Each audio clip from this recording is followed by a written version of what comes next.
What's going on, guys? John Alder here from codemy.com, and in this video, we're going to create a basic CRM app with Django and Python. All right, guys, like I said, in this video, we're going to build this basic CRM app with Django and Python. But before we get started, if you like this video, want to see more like it, be sure to smash the like button below, subscribe to the channel, give me a thumbs up for the YouTube algorithm, and check out codemy.com, where I have dozens of courses with thousands of videos that teach you to code. Use coupon code YouTube50 to get 50% off lifetime membership. It's all my courses, videos, and books for one-time fee, which is insanely cheap. All right, guys, like I said, in this video, we're going to build this basic CRM tool with Django and Python. CRM, Customer Relationship Manager, Management. You know what I'm talking about. This will allow us to add customer records. See, John Elder, address, city, state, zip code, date created, anything else you want, phone number, whatever, and then add it to the database. We can click on one of these guys and we can see the record. We can update the record if we want. So John 2, update this record, boom. John 2 Elder. If we want to, we can update the record back. There we go. We can come down here. Maybe we don't want a record anymore. We can delete it. Record is deleted successfully. We've got this nice table. When you hover over it, it sort of changes color, so you can sort of play around with it, and it's very cool. We can log in and log out. So we can also register. So you can create accounts, log in. Let's see, I'm as admin here. And then here we go. So that's what we're going to be building in this video. This should be a complete video. I'm going to start at the beginning, go all the way through it, and this should be a lot of fun. So let's head over to our terminal. I'm using the Sublime Text Editor and the Git Bash terminal as always. And as always, you can find a link to the code in the pinned comment section below. So check that out if you're interested. So I've just got a basic Git Bash terminal opened up.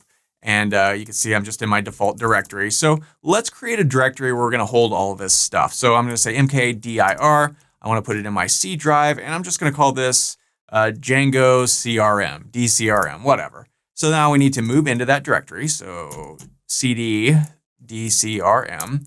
And when we type in ls to list the stuff here, there's nothing in there. So, all right, that looks good. Now I should mention before we get started, I'm going to be using a MySQL database for this one, just because I get a lot of requests for MySQL and Django.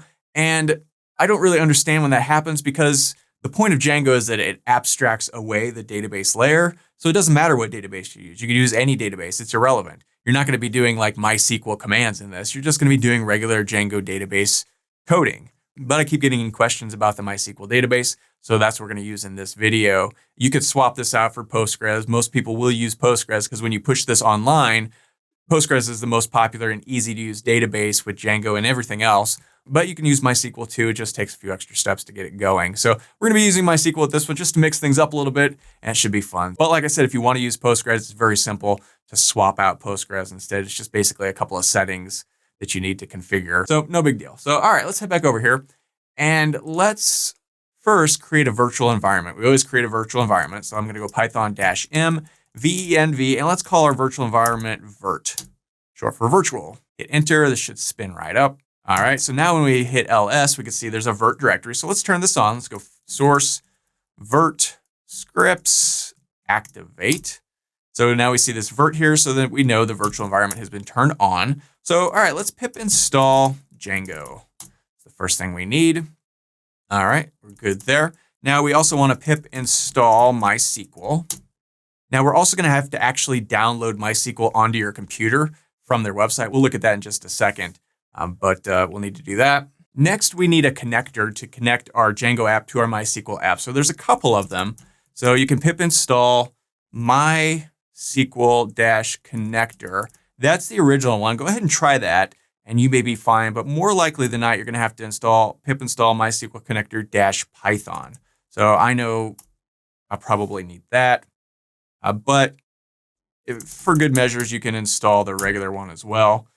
If one of them works, the other one won't be needed, and vice versa. So, okay, we're good there. Okay, so now we need to download and install MySQL. So I'll put a link somewhere to this. Let's head over to a web browser and just head over to this website, dev.mysql.com/downloads/installer. And we want the MySQL installer for the community version, right? And it's 437 megabytes.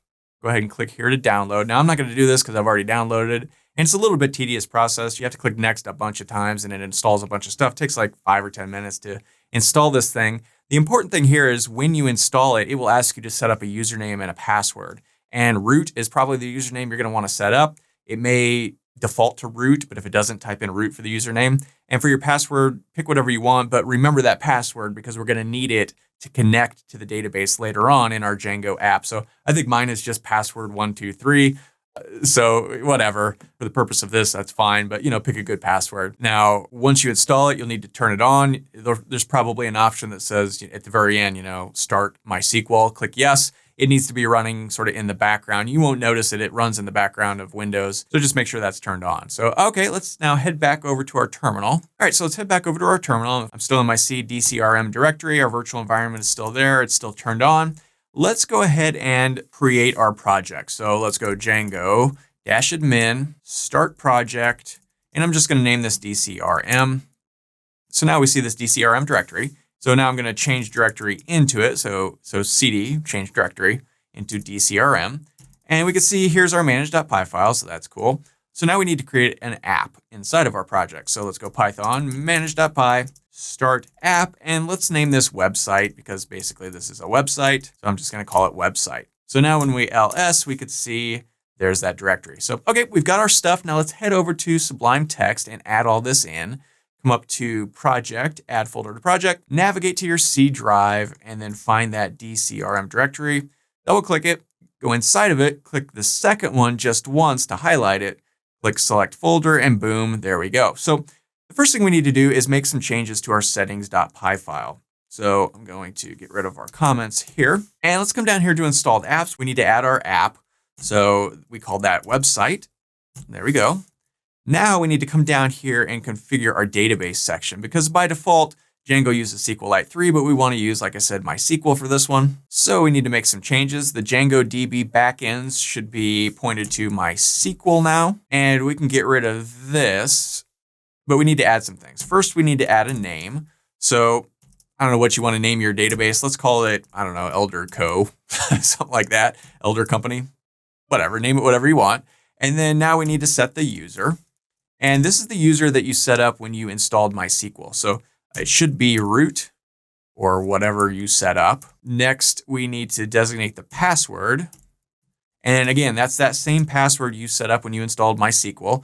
Mine was password123. Pick something better than that. But I'm just doing this on my local computer, so it doesn't really matter. Next, we need to set the host. So this is just on our local computer, so it's going to be localhost. And then finally, we need to set the port. MySQL generally runs on port 3306, and that looks good. You can, I think, maybe change that during installation of MySQL, but you don't want to. Just take the default. So, okay, go ahead and save this, and we're good to go there. So now we need to set up that database that we just designated. Remember, we called it Elder Co, right? We need to create that. So what I'm going to do is come back to my terminal, and we're in our DCRM/DCRM directory. It's the same one that has our manage.py file, right? And I'm just going to create a file using the touch command, and let's call this mydb.py. There's lots of different ways you could do this, but this is really kind of the easiest in my mind. So we'll just do that. Head back to our Sublime Text, and you can see there is our file. So really quickly, let me just comment in some things we've done so far. So we want to install MySQL. This is the URL to the installation thing. We want to pip install MySQL. We also need a connector. So either the basic one or more likely this one, whichever one works on your computer. Try them both. Maybe try this one to begin with. If it doesn't work, try this one. In my case, I know I need this one on my computer, so I just would do that one. But you could try them both. There's no harm in that. So now we need to import MySQL.connector, right? That's this guy or this guy. They both go by that. And we need to create a database connection. So I'm going to create a variable called database, and this is going to be a MySQL.connector.connect.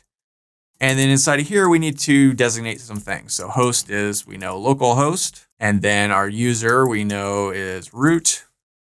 And our password is, now notice this is passwd, not password. That's just the convention. We know that that is going to be password123 because I'm very lazy, right? And there we go. So now we want to prepare a cursor object. And this might seem like a lot of work, but it's really not too bad, just a few more lines of code. So we want a cursor object, and we want to set that to database.cursor. And that database is this thing right here that we just defined, right? We also now need to create the database, right? So we can do that by calling this guy. Let me just paste that in, .execute. And this is just a MySQL command to create a database. We just create database. And what do we want to call it? We want to call it elder_co, right? Now we can give a little message here to the terminal if we want. All done, something like that, and go ahead and save this file. So we're only going to need this right now one time just to sort of set up this database. And if you know how to set up a database by hand in the terminal, you could do it that way too. Or you could go to the MySQL workbench and do it there. However you want to create your database, you can, but this is super easy. So I'm just going to do it like this. So let's head back over to our terminal here. And if we ls, we see, sure enough, there's that file. So let's just run it. So let's go Python mydb.py. And boom, it says all done, and we should be good to go. Now, if you want to confirm this, you can open up your MySQL workbench. And let's see here. We can come down here to schemas.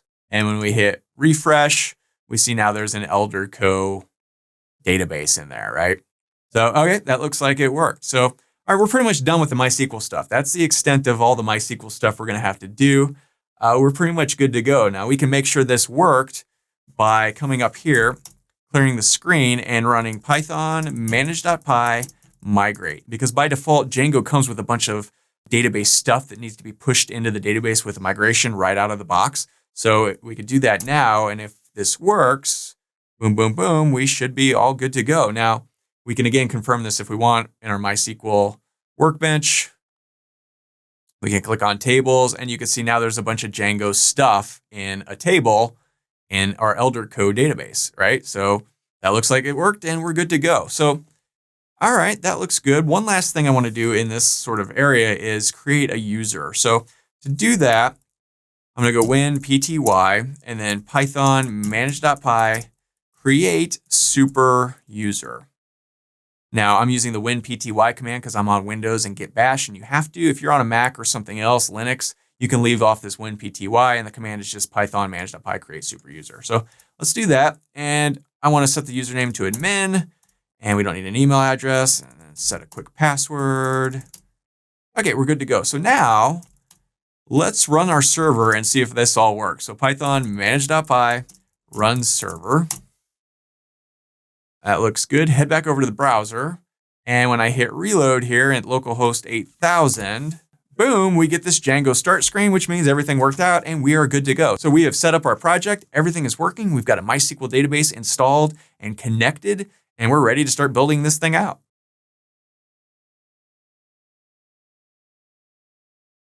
So before we start building this thing out, let's set up version control very quickly with Git and GitHub, just so you guys can check my code as I'm going along if you want to watch that. So to do that, we head back over to the terminal, hit Control and C at the same time to break out of our server. And now we just need to set up Git. And I've already got an SSH key created on my computer. If you don't know how to do that, check the channel. There's tons of videos on setting up an SSH key. You need an SSH key to connect to GitHub. I've also got lots of videos on connecting to GitHub for the first time if you don't know how to do that. So I'm just going to run through this as if you already know. So head over very quickly to this webpage, codemy.com/git. These are the commands to set up Git on a project. And I never remember them. I just come to this page and copy and paste them. So this is the first one. We just need to copy each of these and paste them into the terminal real quick. So head back over here, right click, paste, and enter your name, John Elder. Hit enter, boom, that one's good. The next one is email address. So copy that, head back over here, right click, paste, and here's my email address, johnny4196@gmail.com. I suggest you use the same email address that you use at GitHub. Just makes things easier. Next, we have this guy, so copy him. And like I said, I don't remember what these commands do. I just know that every time we want to set up Git, we need to paste them in. So that's what I do. I've been pasting these commands in for like 20 years. They never change. And I still don't really know or care what they mean. That's just what we do. So head back over here, paste, enter. And the last one, I do remember the last one. It is git init. So There we go here. Boom, boom, git init. Okay, so now we see this master on here. That's the master branch. That means Git has been basically installed and it's been turned on. So now we need to put all of our files in there. So let's go git add period, git commit -am. Let's call this the initial commit. All right, so we've committed it all. Now we need to push it up to GitHub. And in order to do that, we need to go over to GitHub real quick. So go to github.com, log in. So my username is, I think, Flat Planet. No, I don't think the world is flat. I just find it hilarious that some people do. Okay, and then click on repositories. And then let's create a new one. And I'm going to call this Django CRM. And this will just be public. So we'll click create repository. And then we need to come down here to push existing repository from the command line. And we need to enter these commands into our terminal one at a time. So let's paste this guy in. Alrighty. Then this one will change the name of our master branch from master to main. That's common now. So you can see now it says main there. And then finally, the last one is just to push all of our code up to GitHub. So we'll grab this guy, paste it in, and boom, that looks good. So now when we come back here and hit reload, you can see here's all of the code that we have so far. And we can confirm that. We can click this DCRM, go to settings. We can see, yep, there it says website. We made that change.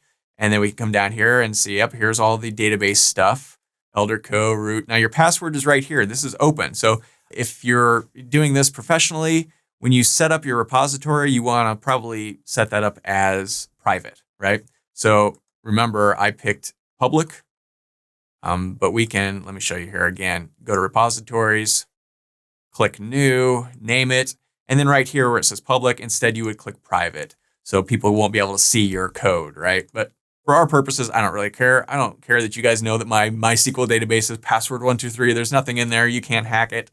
Well, I suppose you could hack it, but there would be no reason to. There's nothing interesting in there. So there you go. So, okay, that looks good. So, all right, we were moving right along. So now let's come back here and let's run our server. So Python manage.py, run server, head back over to the website, make sure that's working, hit reload. Okay, we're good to go there. So, all right, let's start building this thing out. So let's head over to our code. Now you could delete this mydb.py file. We do not need it at all anymore. I'm going to leave it in here just so you guys can reference it if you want. If you head back over to github.com/flatplanet and then click on the Django CRM directory, you can see here it is right there. If you want to copy and paste it or whatever, you can do that. So, okay, so let's start to build this thing out.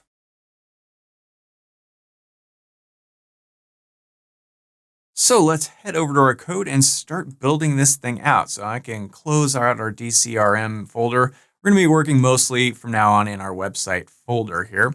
So actually, no, we do need to do one thing first in this folder that we didn't do. We need to play around with our urls.py file. So open up this file.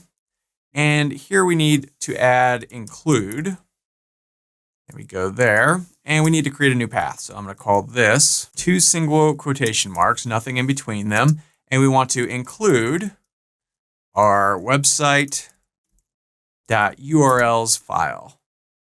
Right? Now we don't have a URLs file in our website directory yet. We need to create that. So I'm just going to copy all this and close this. Head over here to our website directory, right click new file, and then file save as, and let's call this urls.py. And paste in that code. Now we don't need this, and we don't really need this include, and we really don't need that. Okay, so let me minimize this DCRM directory. Again, we're not going to be using that much at all, if at all, from now on. And okay, so instead of this thing right here, let's create a new homepage. So anytime in Django, when you want to create a web page, it's always a 3-step process. You create the actual template file, the actual HTML page. You also create a URL and you create a view. So let's start out with creating a URL right here. And this is going to be our home page. So we just want it to be in root, which is nothing, just 2 single quotation marks. And we want to point this to views.home, let's call it. And let's give this a name equal to home. Now up here, we need to import our views. So let's go from period import views. Okay, so this is our URL. We're good there. Now let's head over to our views.py file and let's create our homepage view. So let's define home. We want to pass in our request as always. And then here for now, we just want to return render request. And then we want to point this to home.html. Now this doesn't exist yet, but we'll create it in a second. And we want to pass an empty context dictionary. So, okay, that's good there. Now we need to create this home.html file. So let's head over to our website directory right here, right click and create a new folder. And then down here at the bottom, let's name it templates. Now Django knows to look for all web page files in the templates directory. So it will just know to look there. So we can create a new file, file save as, and we want to call this home.html. And for now, I'm just going to say hello world, just to make sure this is working.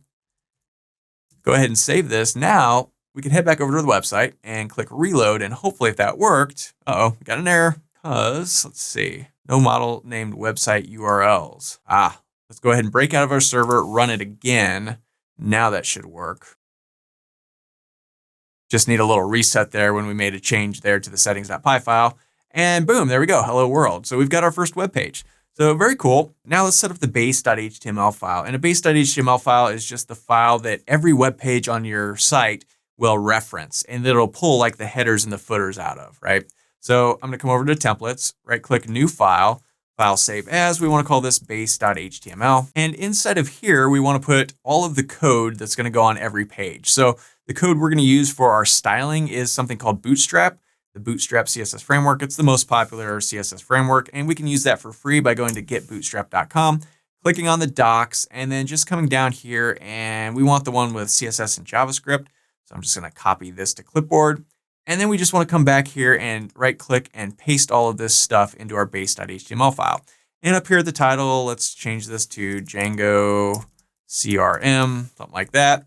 And then here where it says hello world, we need to take this out and add a little tag. And the tag we want to use is a Django tag, and it's the block content tag, right? So that's the opening block content tag. We also need a closing one. So type in block here, all one word. And basically what this does is it will pull everything out of our web page. In this case, all we have in there is this stuff. Django will basically pull stuff out of there and it will place it inside of this tag, right? But it'll do it behind the scenes. So, okay, that's cool. Now we need to come back over here and make a quick little change. We need to say, hey, use that file, right? So up here at the top, we want to extends base.html, right? And then in this page, we need to wrap everything that we want that base.html file to use inside that same block content tag. So here we can just type that in real quick. So that's block content. And then again, we need to close that tag down here. So end block. Okay, go ahead and save this. Make sure the base.html file has been saved. So now let's head back over to our website and see if that worked. Now notice the text, it's all kind of blocky and dark. If we click reload, we get an error. I didn't put a quotation mark at the end of that. Head back over to our home. There we go, right there. Typos. I'm the master of typos. It's gonna happen a lot. All right, so boom, now you see the text is skinnier. It's kind of not as blocky. That means Bootstrap has been installed and we're good to go. So, all right, that looks good. Now this is shoved right up here in the top. We need to change that a little bit. And we can do that by going over to our base.html file and wrapping this whole thing in a Bootstrap div called container, right? Like that. And we need to close our div. There we go. And if you want, you can tab this over to make it look pretty. So now if we save this and head back and hit reload, boom, it bops it over a little bit. You might also want to add a little line break or something. So I'll just add a BR line break tag. Come back over here, hit reload, boom, there we're good to go. So, all right, that looks good. Now let's create a nav bar. So let's head back over to our templates directory, right click and create a new file. File save as, let's call this navbar.html. And we're gonna grab that from Bootstrap as well, because it's super easy. Head it back over to Bootstrap, scroll down to components, and then look for navbar.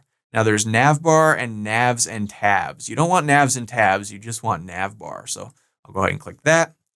And then just come down here and find one that you like. I like this one right here, so we'll go ahead and copy this. And we can head back over to our navbar.html, right click and paste all this in. So let's just go ahead and save this and see what we got right out of the back.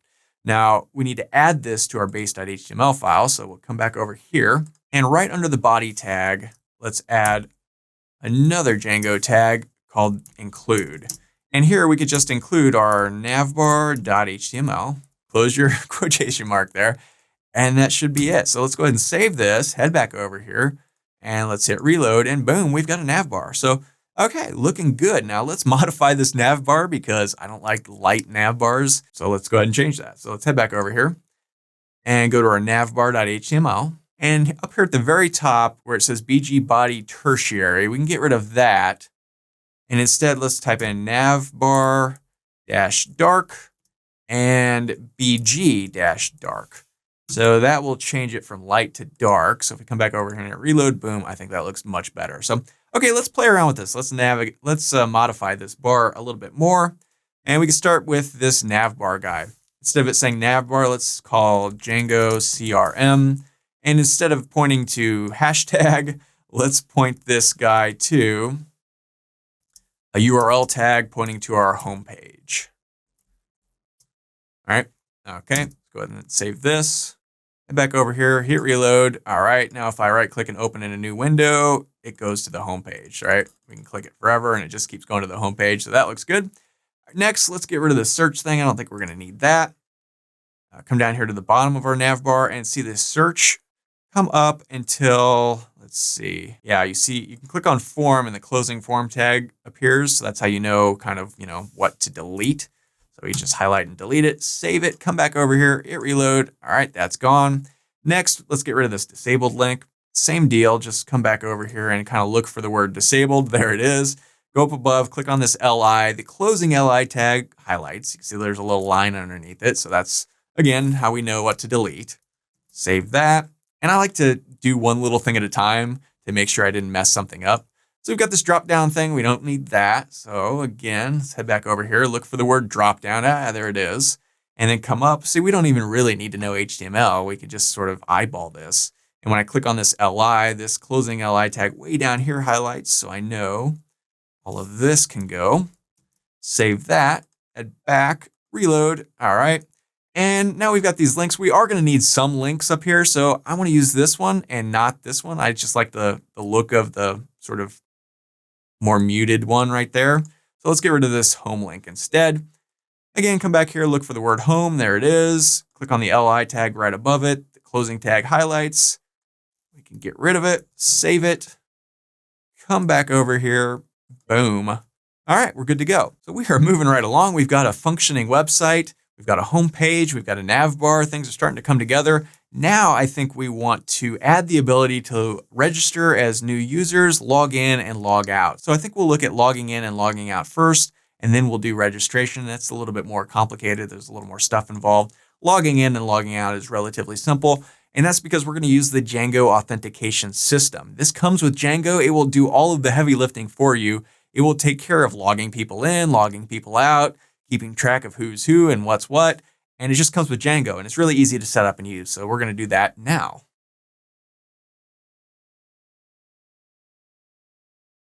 So let's head back over to our code and let's close out some of these things just because. So we need to import the Django authentication system into our app. So let's come up here to the top of our views.py file and let's go from django.contrib.auth, short for authentication. We want to import several things. First, authenticate, then also log in and log out. And while we're at it, we want the ability for Django to flash up little messages on the screen. So like when somebody logs in, we want to flash up a little message that says, you have logged in. You know, when you log out, we want to flash up a little message that says, you've logged out. See ya, whatever. When we register, we want to flash up a message that says, you've been registered successfully, whatever.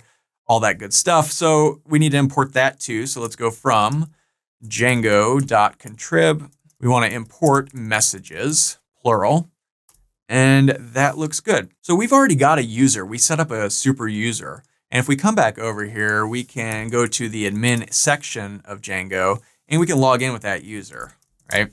So we don't need to register that user. We've already got it. So we can log that user in and out. So I'm going to go ahead and log out, but that's why we can do the login and log out stuff before we set up the registration, because we've already registered a user. Now, what you're going to want is to be able to register users on the web page, not on the back end like we did when we set up the super user way back at the beginning of this thing. So we'll build all that out in a little bit, but we're going to start, like I said, with logging in and logging out. So what we need here is a couple of new views. So I'm going to define login_user. I want to pass in the request. And for now, I'm just going to say pass. And we want to define logout_user. Again, we want to pass in the request. And if you're not familiar with what a request is, anytime you go to a website, you're requesting that website. You're requesting that web page. That request gets sent back into the backend right here, and we pass it into the view and then return something. In this case, we're returning the home page. So that's what this request is. You see a request a lot in Django, and just think of it as that, somebody going to a web page and requesting that web page, right? So that's all that is. So, okay, we've got these two new views. We also need URLs, because like I said, it's always a three-step process in Django. You need a view, you need the thing, like that, and you need a URL. So let's head over here and create our URLs, open our urls.py file. And I'm just going to copy this and paste it a couple more times. So let's create a login URL. And this is going to point to views.login_user that we just created in our views.py file. And let's name this login. Okay, so that's good. We also want to log out. Right? And this is going to be views.logoutuser. It's very complicated, right? Logout user. And we want to give this a name of logout. Now, the reason why I'm calling this logout user instead of just logout is because here we're importing login and logout, and these are basically functions that will run. So our view can't be named login because it will conflict with this login thing. It can't be named logout because it will conflict with logout. So we get around that by calling it login user instead of just login. So that's why we do that. So, all right, head back over here. This looks good. Go ahead and save this. Now head back over to reviews.py file, and I've created this login user function. And if you want to create a separate login page, you need that. But I think we're just going to add this to the home page. So what we want to happen is if somebody comes to the home page, if they're not already logged in, we want to flash up a form that says login. If they are logged in, we want that form to disappear, and we just want to show the database, like the CRM list of all the records. But we don't want to show those records unless you're logged in. So we will do this all on the home page. So let's head back over here, and we can add all this stuff in our home view. So before we do that, let's add the form to our home.html page just so we can see what we're looking at here. Head over to our home.html. And let's center this form in the middle of the screen. So I'm going to give this a div with a class equals, and this is going to be col-md-6. And this is just pure Bootstrap. And then we also want to give it a space and then give it an offset-md-3. And basically, like I said, this is just Bootstrap's code that says center everything in the middle of the screen. So if we just save this and head back over here and click reload, well, we got rid of this login view. So we need to modify this very quickly.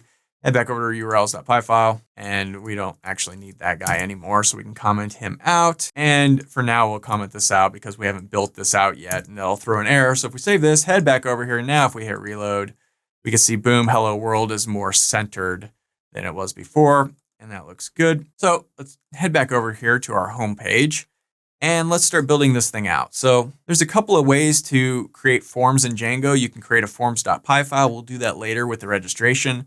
You can also just hand code it. We'll do that for this. I want to do both of them in this little video here so you can see both ways to do it. So here, let's just change this to login, and let's create a form. And the method we want for a form is post. Anytime somebody fills it out and clicks the button, it posts that to the server. And then we also want to give this an action of, and this is going to be a Django URL. And we want to point it to home because we want to send this back to the home page, right?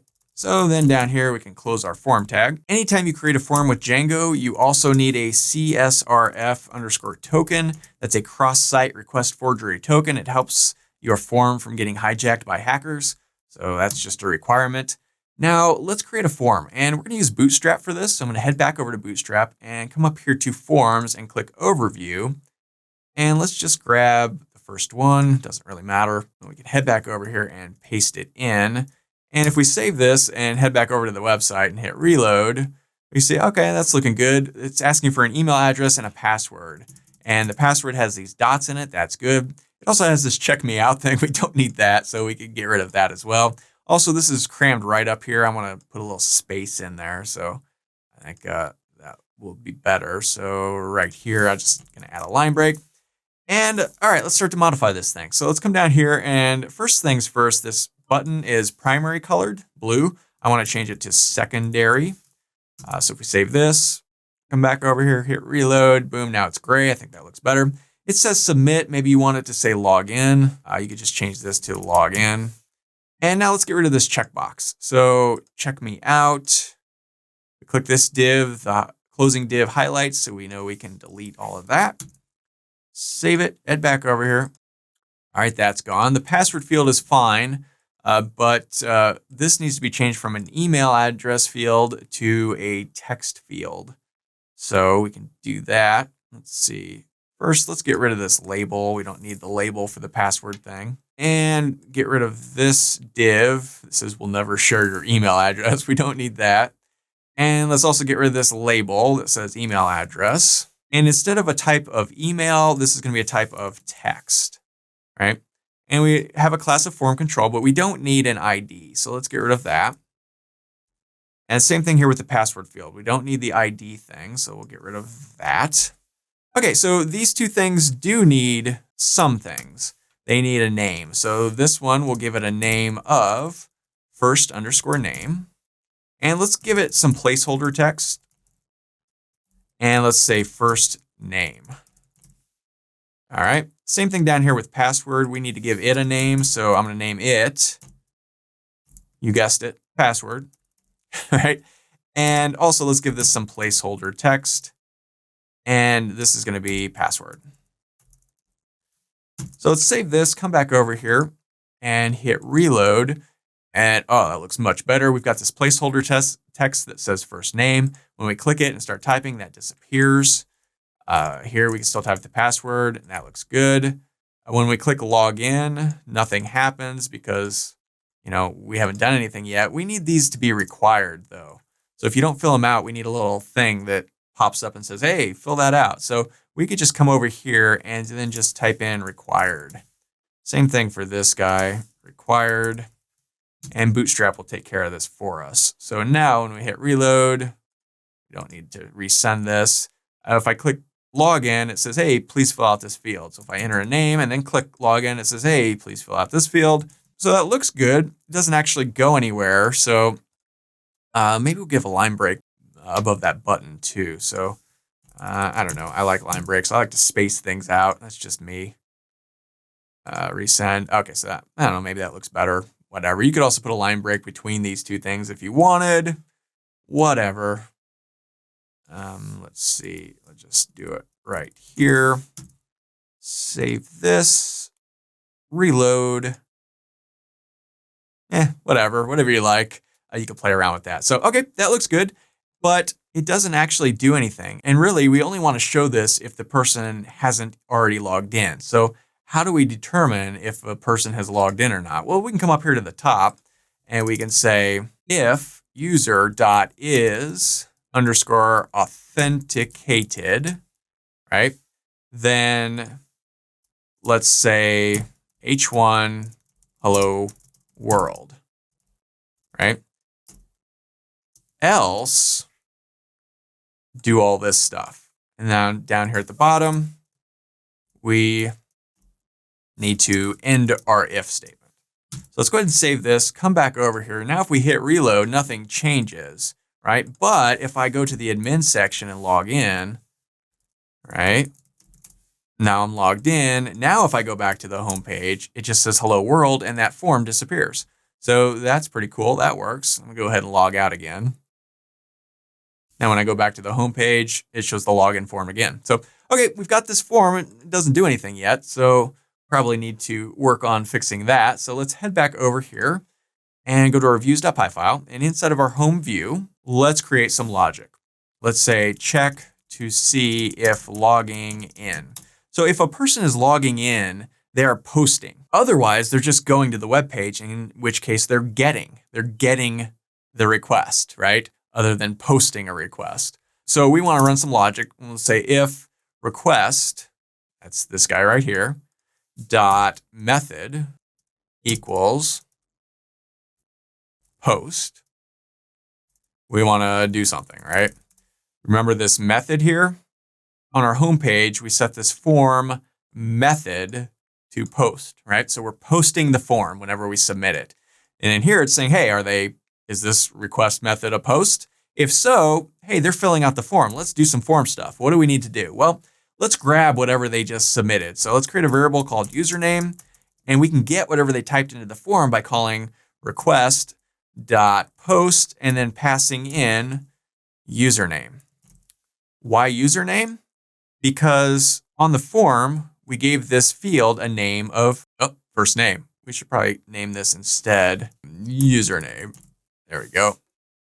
Yeah, brain freeze. And instead of having placeholder text say first name, let's have it say username. That looks much better. Save this. Let's head back over here and refresh this. Okay, so now it says username and password. I don't know what I was thinking. Right? So add back over to our views.py file. So our username is going to equal username.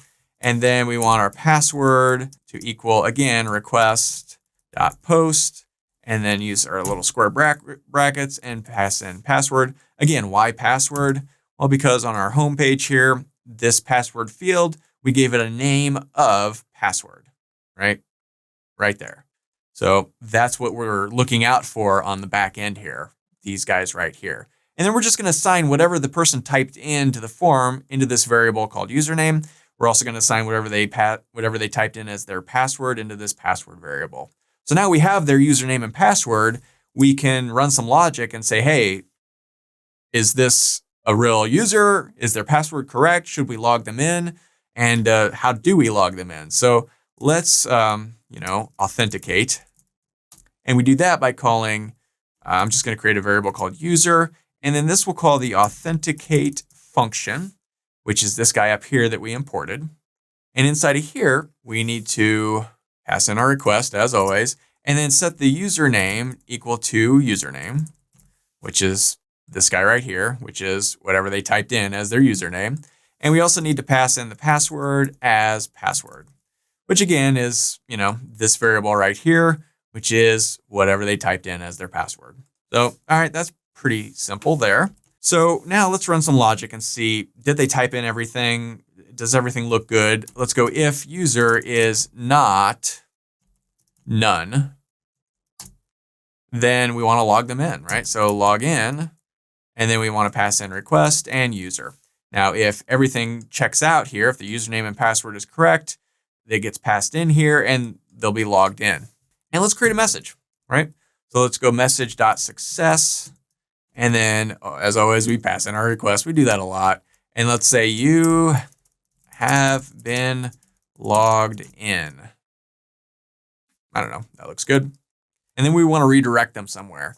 Well, where do we want to redirect them? Let's just redirect them to the home page. So let's go return, redirect, and then home. Now, we don't have the ability to redirect yet. So I'm going to copy this and come up here to the very top of the screen. And we need to import the redirect function there. So, okay, that looks good. And we're good to go. Now we can create an error message. We could say, hey, if something went wrong and they couldn't log in, let's create a message. So actually, this should be messages. There we go. So messages.success, and we want to pass in our request. And let's say there was an error logging in. Please try again. ... I like the ... dots. I don't know. That's just me. And then I guess we probably send them back home again, right? So, okay. Now we still have this guy down here. And the reason why that is because this is all set up to work if a user is posting. So if they're posting, process that. Else, we can come back here and we just want to send them to the home page. Because if they're not posting, that means they're just getting that page.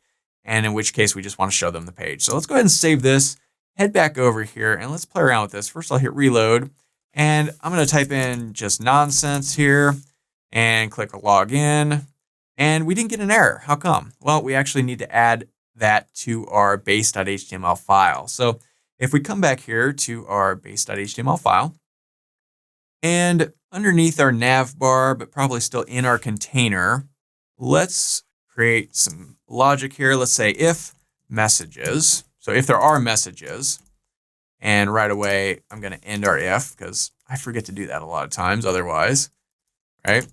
So then inside of here, let's display the message. So let's go for message in messages. So it's plural. And then again, I'm just going to right away end my for. And inside of here, we could just type in the message for now. So let's go ahead and save this and let's see if that worked.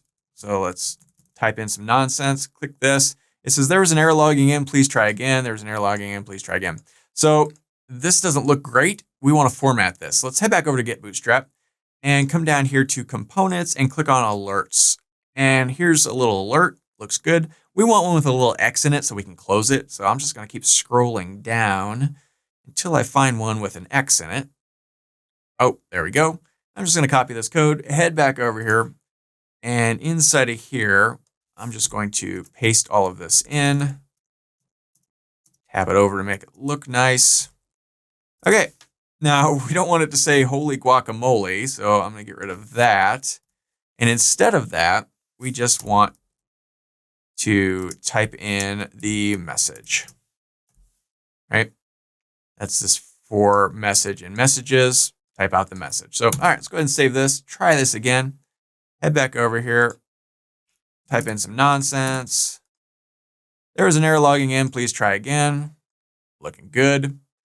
We can now try to log in with our actual username, our admin guy.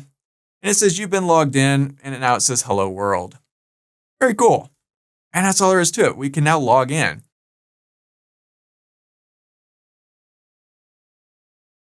Okay, so let's now log out. Head back over to our code, and the first thing we need to do is head over to our urls.py file and uncomment out this logout thing.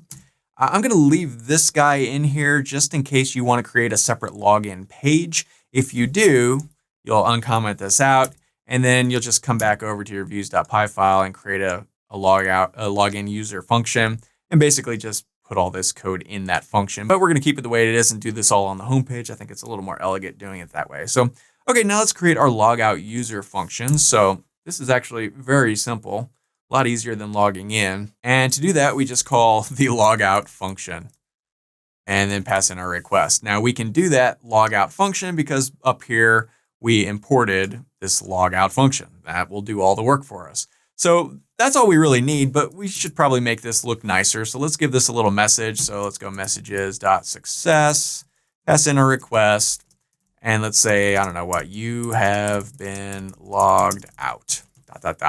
Love the ... right? And again, we can just probably redirect to the home page. So I can copy this guy and then paste it in. So, all right, that's all we need. Now we need to probably add a link to this in the nav bar. So let's head over to our nav bar. And here's this link. Now, we only want the logout link to appear if a user is logged in. If they're not logged in, we don't want them to be able to log out. They can't log out, they're not logged in, right? So it's actually pretty simple to do. Let's just do some logic here. So let's go if user.is_authenticated. So that means, hey, if they are logged in, then let's allow them to log out, right? Else, if they're not logged in, and let me just very quickly end my if so I don't forget. And I'm going to copy this link and let's create another link inside of here. So if they're not logged in, we want them to be able to log in. All right, so now we need to point these somewhere. So we need a Django URL tag, and we want this to point to log out. There we go. And let me just copy this guy, come down here, and this one will point to home. Because if they're not logged in, going to the home page will show the login screen, right? So we want to point them to the home. All right, let's go ahead and save this, head back over to the website and hit reload, see if that worked. And we get a logout link. When we click it, it says you've been logged out and it redirects to the home login screen. And now we get this login link. We can try some nonsense. That doesn't work. Hey, there was an error. That's what we want to see. We still see this login link. If we log in, the login link changes to a log out link and we're logged in. And we can log out and we can log in. It's good fun. All right, so I'm gonna go ahead and log out because now we need to register.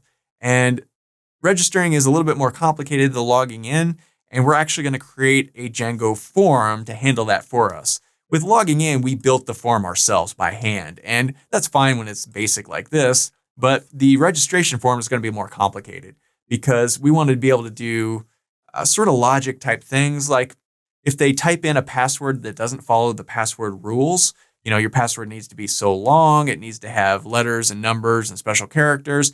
And so we need to be able to account for all of that. We need to be able to ask for a password twice when you're registering. So you enter it once, then you have to enter it a second time to make sure the two match up so that it's, you know, you've written it correctly. So that's all a little bit more complicated than a basic form like this guy right here on the screen. So we're going to create a Django form for that, and it'll take care of it all for us. So there's going to be a little bit of copying and pasting because it's a lot of code, but I'll give you a link to my GitHub where you can just copy and paste it straight from there, and that should be a piece of cake. So let's get started doing that.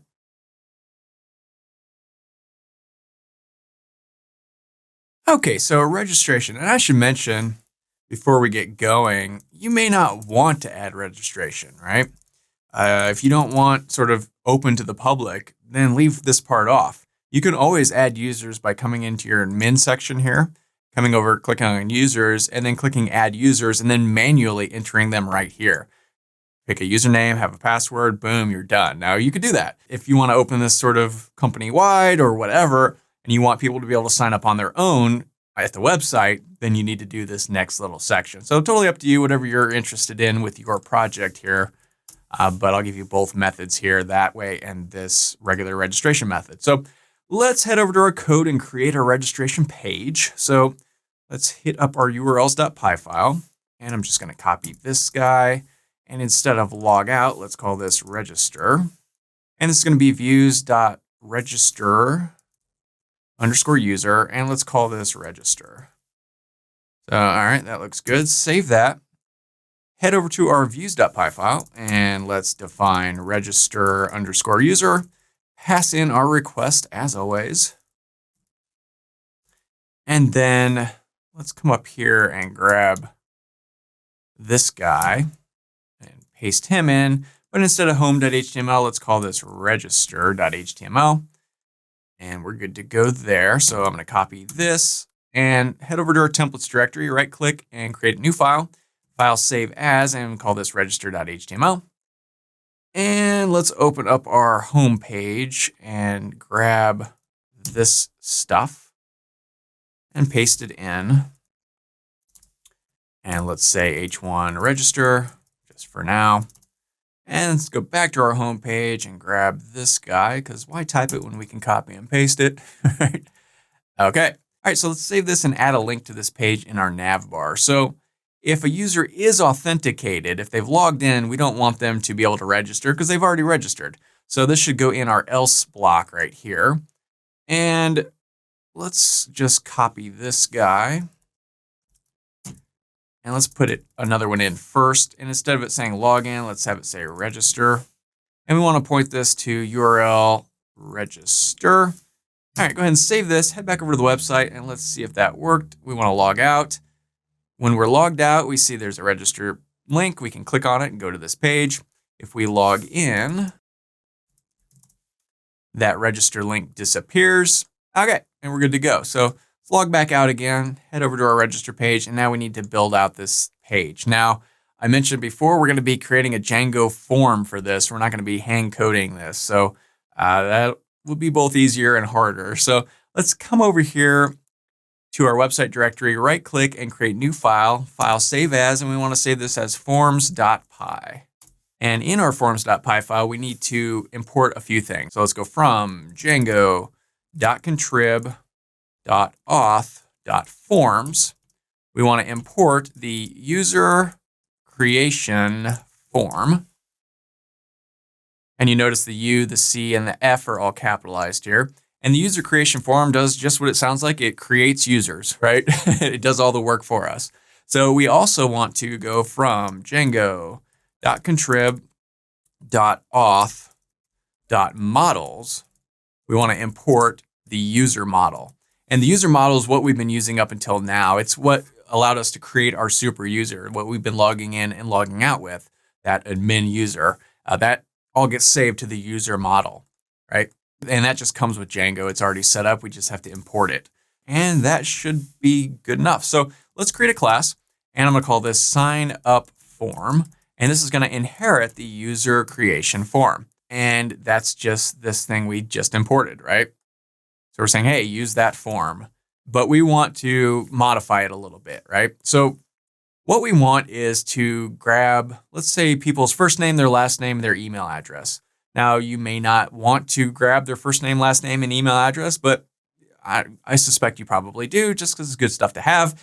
And this is how you do it. So let's define those things. We want email, we want first_name, and we want last_name. Now, we're also going to want username and password, but we'll deal with those separately in a minute. So first, here, this is going to be a forms.email field. Now, this forms, we don't know what this is, so we need to import it. So from up here, we go from Django, we want to import forms. And that will allow us to use all these forms. So we've got an email field.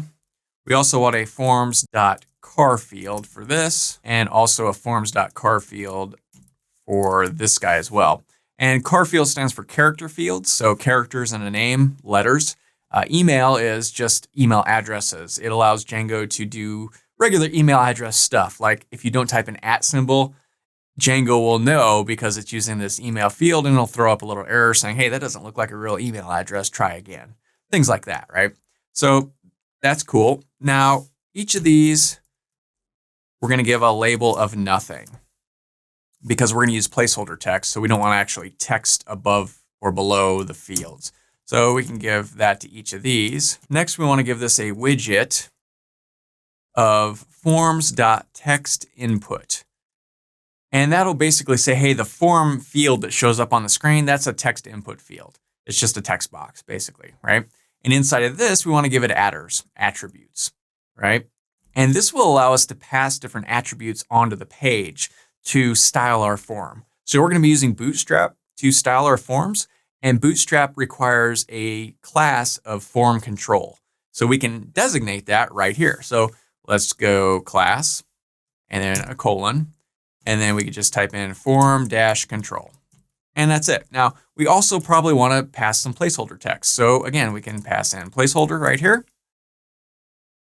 and then designate whatever our placeholder text should be. And this should just say email address, all right? So, okay, that looks good. So now I'm going to copy this.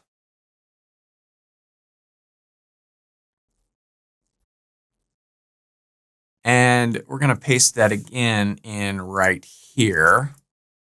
But we need to modify it a little bit. Before our widget, we need to give this a max_length of something, right?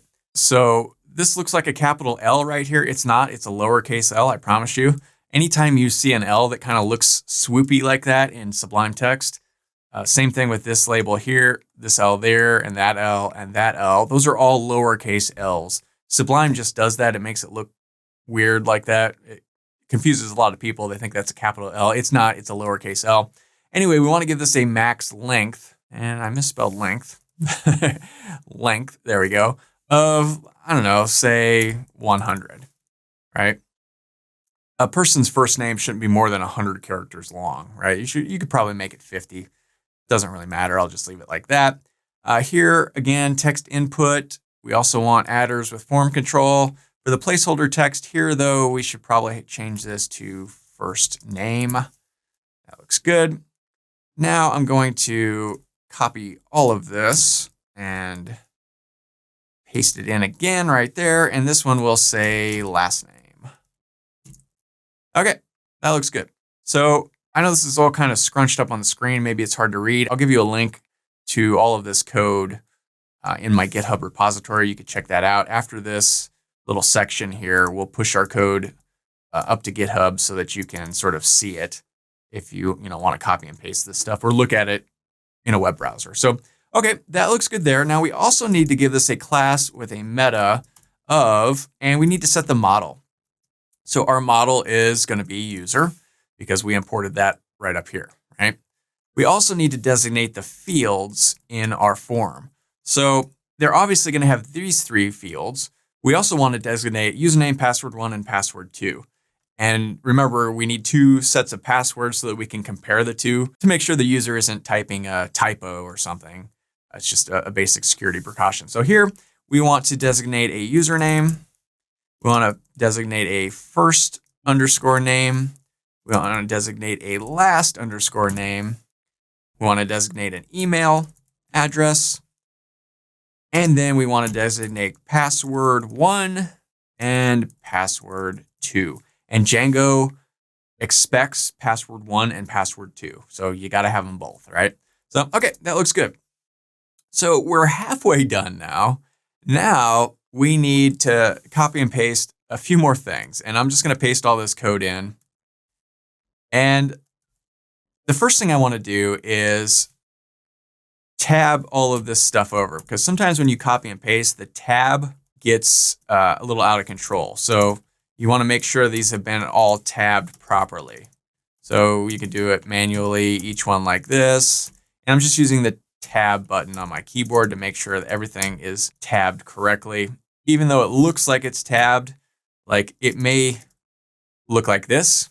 See these dots? That means spaces have been used instead of tab. Sometimes that happens when you copy and paste things.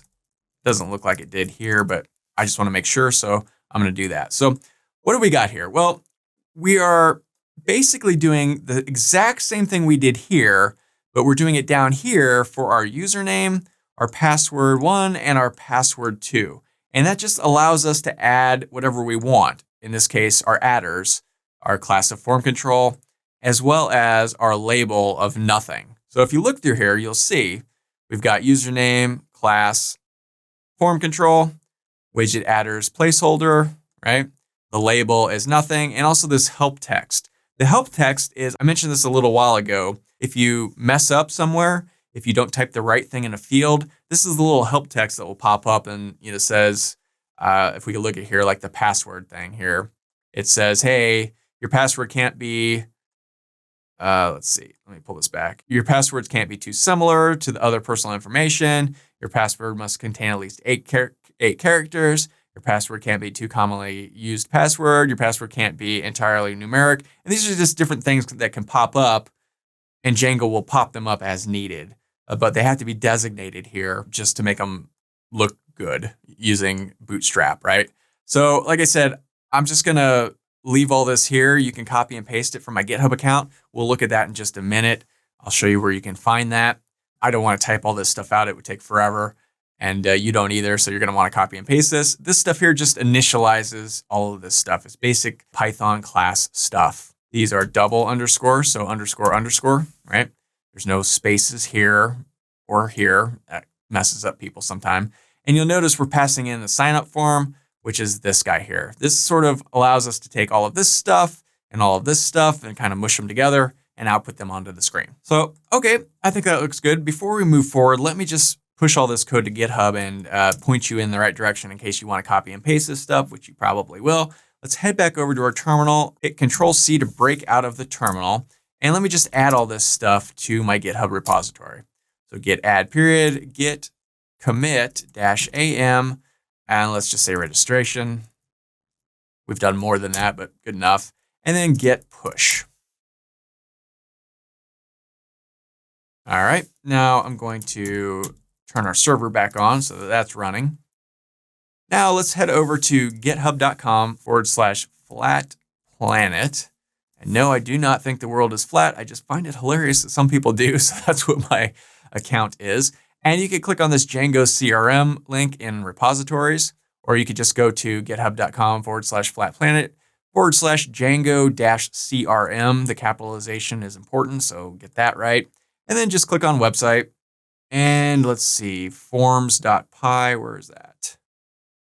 Oh, there it is. And here's all that code. So you could just, copy it right out. Right click, copy, paste it in, boom, you're good to go. So, okay, that's good. Now we've got all this stuff. We need to sort of put it into the web page. So let's head back over to our views.py file, and we need to import that form that we just created. So let's come up here to the top and let's go from .forms. We want to import our sign up form.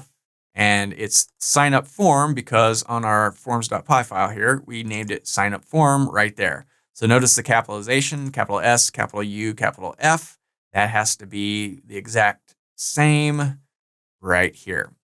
So, all right, that looks good. Now we can come down here to our register user view and we can start playing with this. So like with our login, right?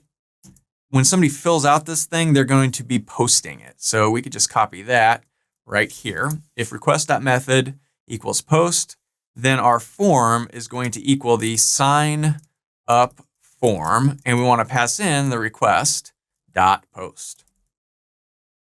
So we're basically saying, hey, whatever they filled out in that form, send it over to our sign up form and do something.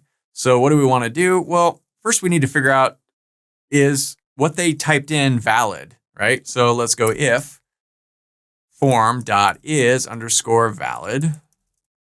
And Django is doing all of this stuff for us behind the scenes. So we really don't even care what most of this stuff is. So if the form is valid, then we just want to save it. So form.save. And what is the form? That's this guy right here, which is our sign up form. We just want to save it, right? So now that the form has been saved, when somebody fills out a registration form, they usually want to fill out the registration form because they want to use the site. They want to log right in and start using it. So let's log them in right now. So let's authenticate and log in. So let's grab their username, and that's going to equal form.cleaned_data. And we want to pass in username. This is just this form.cleanedData takes whatever they posted on the form and pulls out the username and assigns it to this username variable. We also want their password. So that's going to be form.cleaned_data and then password1, right? Because on the form, on the website, it will be password1 because, let's see, in our forms.py file, that's what it's called there, right? So now once we have their username and password, we can try to authenticate them. So let's go user equals, and again, we want to call authenticate, and we want to pass in the username equals username, and the password equals password. Why password and not password1? Because we took password1 and we assigned it to this variable called password. So that's what gets passed in there. Okay, so once that's been done, we can log them in. So let's log in. We want to pass in the request and we want to pass in that user. So if it was successful, we want to give a messages.success and we want to pass in the request. And let's say you have successfully registered. Welcome, whatever. And then we want to redirect them somewhere. So let's go return, redirect, and let's send them to the home page, right? So again, this is if they're filling out the form, if they're posting the form. If they're not posting the form, that means they're just going to the website. So else, now we still need that form.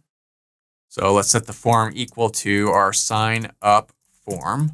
You'll notice up here, we passed in the request. Here, we're not passing in the request because they haven't filled out the form, right? They're just going to the page. They want to fill out the form. They haven't done it yet, so we don't have to pass in that post yet, right? So we do need to pass this form onto the page. So we could do that inside of this context dictionary. So we put quotation marks form, :form. Now notice this has quotation marks, this does not. So this will pass the form into the web page, our register.html page, and then we can do something with it, right? So let's do something with it. So let's head back over to our register.html file, and let's add a little line break here. And I'm going to come back to our home page. Where did that go? There it is. And let's see. I'm going to grab this guy. So let's come right up here. And before I forget, let's close that div. And you know what? We can also grab this stuff as well. So we'll grab that, and we need to close our form tag. We also need a submit button. So let's grab this guy. Go. Oh, it looks like we've closed our form tag twice. We don't need that. All right. Back over here. Boom. Instead of it saying login, let's have it say register. Okay. And we also don't need that there. What is going on? We don't need two forms. Get rid of that on the home page. Okay. And that looks good there. Head back over here. All right, this looks good. So we don't need to point this to the home page. We could just take that out. If we leave it out, it will post to itself. So you don't really need that. So that's fine. We need our CSRF token. Now we need to add the actual form. And to do that, we just type form.as_p. So if we save this, head back over here and hit reload, boom, we get this very cool form. Now I'm going to copy and paste some more code here very quickly that you can find in my GitHub account if you want it. But above this, right below the CSRF token, I can paste in, if there are form errors, then this is a little div with an alert that looks just like if we go over to our base.html file, there we go. This is the same code we grabbed from Bootstrap earlier. It posts the messages up on the screen, right? Back to our register page. It just does that same thing here. And if there are errors, it says your form has errors, and then it loops through here and it puts out whatever error is on the form, right? So that's kind of good to have. So I'll leave that in here. You can copy and paste it from my GitHub if you want, or you just leave it out. It doesn't really matter all that much, but we're good to go. So if we come back over here and hit reload, we see we've got this thing. Now, if I click on this, it says, oh, you got to fill this out. So let's give this a try. So let's create a username. I'm going to call this John. And now this is case sensitive, so you'll have to log in with capital JOHN in the future. So this is going to be John Elder. My email address is johne4196@gmail.com. My password is that. And if I click this again, it says, hey, you got to fill out that field. Now I'm just going to type in garbage here so these won't match. And we get an error because our views, head back to our views.py file. And at the very end of our registered user, let's copy this and we need to paste it in again. So that should take care of that. Let's save this, head back over here, give this another try. Now we get a little pop-up. So I'm going to type in my password. Let's try this again. Gibberish here. Now it says your form has error. The two password fields don't match. So that is, let's go back to our register.html. That's this thing right here in action. So, all right, that looks like that works. That's pretty cool. So now let's actually register. I'll type in correct passwords here. Click register. Boom, you successfully registered. Welcome. And I can now log out. So let's now try and log in. John, you have been logged in. Hello world. Now, if I log out and I go to my -admin section and I log in as admin and I click on users, I'll see there's John and there's admin. You'll notice admin is a staff user. He's got a little check mark. John is not. John's just a regular user that signed up on the website. They can't log into this section, this admin section, if they're not a staff user thing. So, okay, very cool. I'm gonna log out here, head back over here, and we are good to go. So that is registration.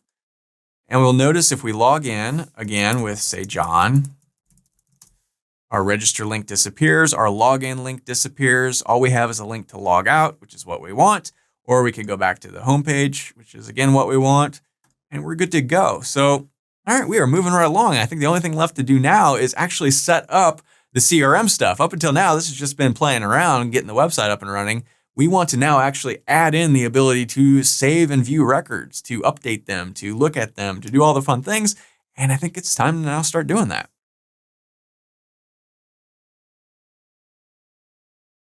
So to set up database stuff, the first thing we need is a model. So let's head over to our models.py file. And this is where we define our model. Now, like I said earlier, it really does not matter what database you use. The code here will always be the same. We're not writing SQL code here. We're not writing Postgres code here. We're not writing SQLite 3 code here or MySQL code here. This is Django code. It's just pure Python that creates a class that will then abstract away and create that code for us on the back end. It will create the MySQL code if you're using MySQL. It will create the PostgreSQL code. Whatever database you're using, it will do it for you behind the scenes. And that's the great thing about using Django. So let's just dive in here and define our class. So let's come down here and let's create a class. And what do we want to call this? I'm going to call this record. Now you're going to say, we're saving records. Shouldn't it be records? No, Django will pluralize it for us. So I'm going to call it record. Call it anything you want. If it's customers, maybe you would call it customer, whatever. And we want to inherit model.model, right? And again, this is a lowercase l. So is this, which, looks like capital, but it's lowercase. So now we just define the things we want. So the first thing I want is a created at field. And this is just going to add a little timestamp for us. So to do that, we'll call models.date time field. And we just want to set auto underscore now underscore add and set that equal to true. So Django will just, anytime we create a new record, it will just slap a timestamp on there of when it was created just automatically and keep track of that for us if we ever want to know when a record was created. Sort of useful. I always do that for almost every model I ever create, because even if you're not going to use it, you might someday want to know when a record was created. And it's just a really easy way to do it automatically. So now let's designate what we want to save. We definitely want to save a first name. We probably want a last name. Let's go address and then city, state, zip code, whatever you want. If you wanted their email, you could do email. Leave that off. If you wanted, well, let's put it on. Let's be crazy. Email equals and phone equals. And maybe we'll put these two up higher right after last name, maybe. So we've got a fair amount of stuff here, right? So what do we do now? Well, we need to designate what these are going to be. So this is going to be a models.char field. And again, that stands for character field. And we want to set the max underscore length to, I don't know, let's say 50, right? So I'm just going to copy this. And again, this is a lowercase l. I know it looks capital, but it's not. So let me just pop all of this stuff in here. Now we could change these max lengths. For instance, maybe your email address might be a little bigger. We'll put that at 100. It really shouldn't be. A phone number is like area code, 3-digit code, 10. Maybe there's a 1. So, I don't know, put that at 15 or something. That should be fine. Your address, I don't know, maybe 100. City characters are never longer than 50. State is more like probably what? 50, unless you're doing like abbreviations like NV for Nevada, IL for Illinois, but we'll leave it at 50. And the zip code, I don't know, let's put that at 20. Now, some people want to do like number fields for zip codes, but I leave it as car field because you're never going to do math on a zip code, even though a zip code is a number. In some countries, zip codes have letters in them too, right? So I don't know, in Canada, I think it's like 26H597 or something, same thing in Great Britain. A lot of countries use letters in zip codes. So we're going to leave that as car field. So that's pretty much it. Now we can define __str __, pass in our self. And then here we can just return what we want to show on the screen if we just access one of these records. So I'm going to create an F string. And inside of here, I'm going to pass self.first_name And we'll do it again, and we'll go self.last_name. So if you just call one of these records in the admin area or on a web page, it will return the first name and the last name, right? So that's good. That's a good enough representation for us for now. And that should be good. So go ahead and save this. And this is it. This is all you have to do to create a database model in Django. You don't need to know any SQL. Django will take this and convert it into the SQL. But to do that, we need to make a migration and push that migration into the database. And we did a migration way back at the beginning of this course because Django by default has some database stuff that needs to be pushed into the server, into the database, migrated into the database. And we did that using the migrate command. Watch back to the beginning of this video to see that again. We need to do that again, but first we need to make a migration. So let's head back over to our terminal, and we're getting, we got an error, it looks like here on line 4, which, yeah, this should be models.model right here. Because up here at the top, we're importing models. So models.model, save that. That looks good. Always nice to check in with the terminal before we get going. And okay, it looks good now. Now Control C to break out of our server. And let's create a migration. Let's go Python manage.py, make migrations. And this is plural. We're making one migration, but the command is still migrations. So keep that in mind, hit enter, and boom, it's created a migration. And we can look at this migration if we want. It's 001_initial.py, and it's in our migrations folder. So if we head back over here, and here's our migrations folder, if we open it, boom, yeah, sure enough, there it is. Here's our migration. And this is what Django has done. It's taken the stuff from our models.py file, all of this stuff, and it's created a migration. And you'll notice here's our created at, first name, last name, email, phone, address, city, state, zip. It's also given us an ID. Now this is very useful. Django does this automatically as well. It assigns a primary key to each record. So it will take care of all that for us. We don't need to auto increment anything. We don't need to designate something as a primary key. That's what this ID field is. And you'll see, kind of tab over here, it's set as a primary key, right? So that's really cool. And that's pretty much it. This is our migration. So now we have this migration, we need to push it into the database, into our MySQL database. And we do that on the terminal. We just go Python manage.py migrate, which we did this command earlier at the beginning of the video with that initial migration. And boom, it's done. So you could probably look at this in the MySQL workbench. If you want, you can come over here to ElderCo and click refresh, and you'll see website record now exists in our table, right? And if we click on it, we see it has the created at, first name, last name, email, phone, address, city, state, and zip code. Very cool. Boom, done, right? That's all there is to it. So very, very cool. And we can now start using this thing. And to do that, let's head over here to our admin section and log in there just to see. And oh, got to turn the server back on. So Python manage.py run server. Okay. Now when we head back over here, hit reload, we can log into the admin section, and you would expect to see that new records model listed here, but it's not. We have to actually add it. So we can do that really easily. Just come over here. Let me close this migrations folder, and we want admin.py. And from here, we just need to import that model that we created. So let's go from .models, import record, right? And that's because our models.py file, we called that record, right? So from .models, models.py, import this record, right? There we go. And then we need to register this on the admin section of the site. So we just go admin.site.register and pass in that record. Save this, head back over to the website, hit reload, and boom, now our records pops up. And you'll notice it's records. It's pluralized it like I said it would.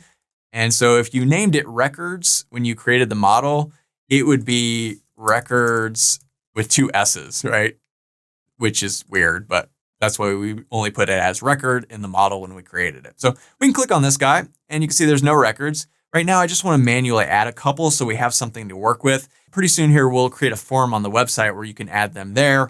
But for now, I'm just going to create a couple. So let's say first name, John Elder, say John at elder.com. That's not real. 111-222-3333. My address is 10 West Elder Street, Las Vegas, Nevada, 89137. We can click save and boom, there it is. So if we go back to this main thing, click on records again, there's John Elder. Very cool. So let's add another one. We'll just add 2 for good measure. And this is going to be Mary Smith. Her email is mary@smith.com. Her phone is 777-666-55, whatever. Her address is 27 Mary Way, right? In Chicago, Illinois, 61610, whatever, fake data. And there's Mary Smith. So very cool.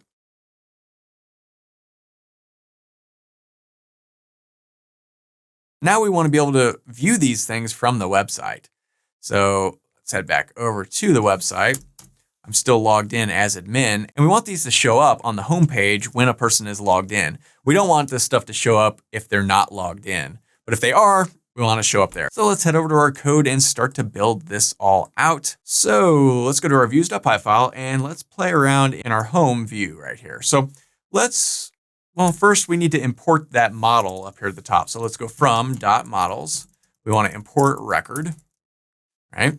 So right at the top of our home view, let's grab all of the records that are in the table right now. So I'm going to create a variable called records, and this is going to be a record.objects.all. So this will just grab everything in the table and assign it to this records variable. Now we can pass that in to our web page, right? So let me copy this and let's come down here. This stuff is still, if a user is posting, we don't want to mess with that. But if they're not posting the form to log in, it means they've already logged in and we want to view the page. So here we'll just pass in records:records. All right, so let's go ahead and save that. And now let's head over to our home.html file. Where did that go? There it is. And we've already got this set up to where if they're authenticated, we want to say hello world. Instead of that, let's say records for now. We'll probably get rid of that, but for now, let's just say that. And let's run some logic. So let's go if records. If there are records, we want to do something. And right away, I want to end my if so I don't forget. Now, what do we want to do? Well, we likely have lots of records. We're pulling everything out of the database. There's probably more than one, right? We would expect. So let's loop through them all and put them on the screen. So let's say for record in records. And again, right away, I'm going to end my for because if I don't, I'll forget. Now, where's this records coming from? Well, that's just this thing right here that we passed onto the screen, which is actually this thing, which is all of the records from the database table, right, that we just created from our model. So, okay. So for record in records, let's just print out the record. And we can give a little line break here between each one. And okay, so let's see what this looks like. So let's hit reload and we see John Elder and Mary Smith.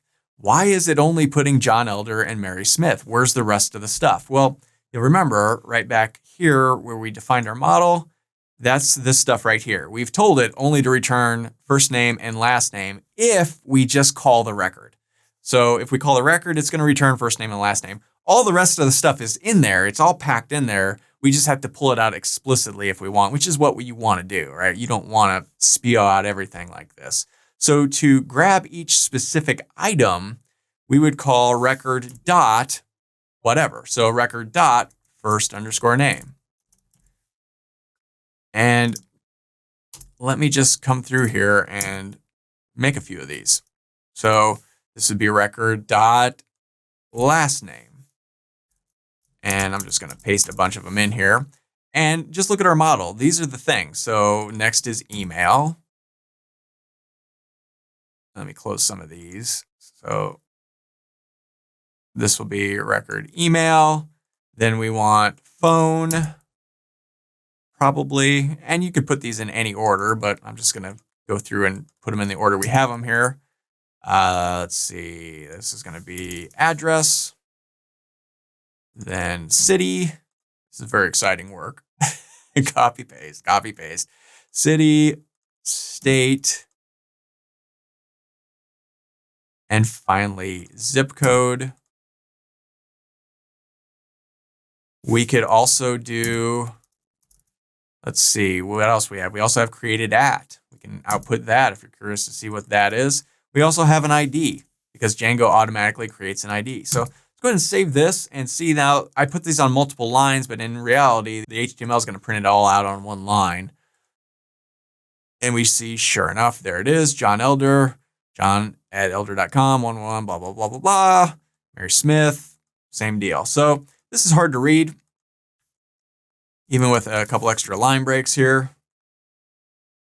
Still hard to read. What we really want here is a table that, looks nice and we can click on and do things. So let's look at that.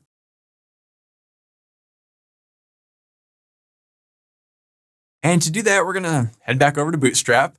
And Bootstrap has something called tables. And I'm just going to search for table. There it is. It's in the content section. So click on tables. And here are all the different table options. So to create a table in Bootstrap, we just need to copy this stuff. So I'm going to copy, let's see. Actually, let's grab all of this. So we want the table. We want the head, which is this first row. And each of these things are each of these columns. And then we want a table body and a TR. So that looks good. We're going to have to tinker with this. So let's go right here and paste all this in.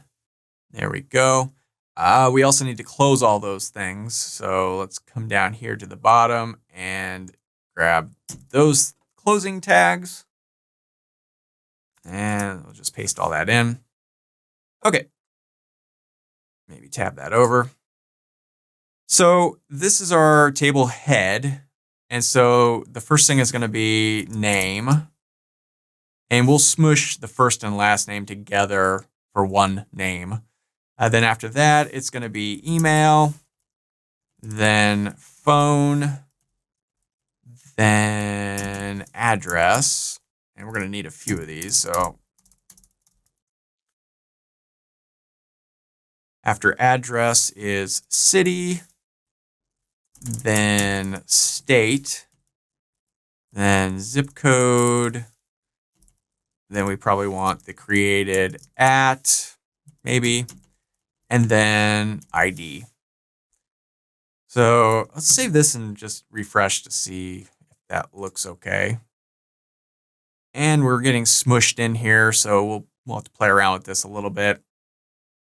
For instance, I guess we don't really need this offset centered thing, so I'll take that out and that out. So now, okay, stretching it all across, that looks better. So name, email, phone, address, city, state, zip code, created at, and ID. All right. And I think we could take rid of it. I think we could take out that records thing for now. It's just annoying. Okay, so now we need to put all of this stuff inside this table. So I'm just going to grab all of this, copy it, and paste it right in there. And this TR, I'm going to copy this. That stands for table row. So that will go here. Have all that over. And then let's close the table row so we can get rid of that one there. So for each record, it will loop through here and create a new row, a table row with each of these things. Now, the actual columns, we designate those with TD tags and closing TD tags. So again, I mentioned we want a first name and last name in the same column, right? I think that makes sense. And then for the rest of these, we just give them a TD. So I'm going to copy and paste like that, very quick.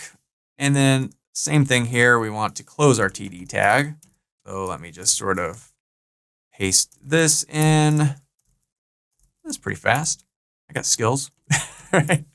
Okay, so let's go ahead and save this and refresh and see if that all matches up. And okay, looks like it does. Name, John Elder. Notice how we put both the first name and the last name in the name category. You could have a column for first and a column for last name if you want. I don't know. I think this looks better. Name, email, phone, address. I'm just checking to make sure everything lines up. Looks like it does. Okay, so we're good to go. So now we want to modify this because this does not look great, right? So Bootstrap has all kinds of cool things you could do. So just come through here and look and see what you like. Now, striped rows, I like that. That looks pretty good. So to add that, we just add this table striped class to our main table class. So if we come back up here and go to the top, here's our main table class. We just, inside these quotes, add table striped. Save this, head back over here, hit reload. And okay, now they're striped. We only have 2 records, so there's only 2 stripes, but you can imagine it looks better. What else we got? Let's come through here. Different types of stripe. Hoverable. So when you go over, it hovers. I think that's cool. Let's do it up. So we just copy this table-hover. And again, we just paste it into the same spot. We give a little space there and paste it in. Space and paste, right? So let's come back over here, hit reload. Now when we hover, it changes color. Very cool. What else we got here? Active tables. No, we don't need that. What else? Table borders. I like borders because otherwise it looks incomplete to me. So let's add a border. Again, space and paste. Oh, I'm going to run that into the ground. Catchphrase. All right, so now we've got that. Okay, that looks better. What else? We could make it into a small table, right? Giving it a table SM command. I don't know that I want to do that, but let's take a look. Space and paste. I'm easily amused if you didn't figure that out. So if we hit reload, boom, it just scrunched together. I do not like how that looks, so we're going to take that out. Save that. Come back over here, hit reload, much better. I like space. Space is good. You can have dividers, vertical alignment, whatever you like. Play around with all this stuff. We can change the color of the head to dark. I like that. To do that, we give our table head tag this class. So let's copy this and find our table head tag. And there it is. So space and paste. Save it. Head back over here. Reload. And yeah, I like that. That looks good. And now we're moving right along. So yeah, that was pretty easy. So now we need a few different things, right? We need the ability to add a record on the web page. We also need the ability to click on one of these and go somewhere and view the record on its own. We could do that. We also want to edit those records, probably when we click on them and view them as on their own. So we need to do all of those things. So that is up next.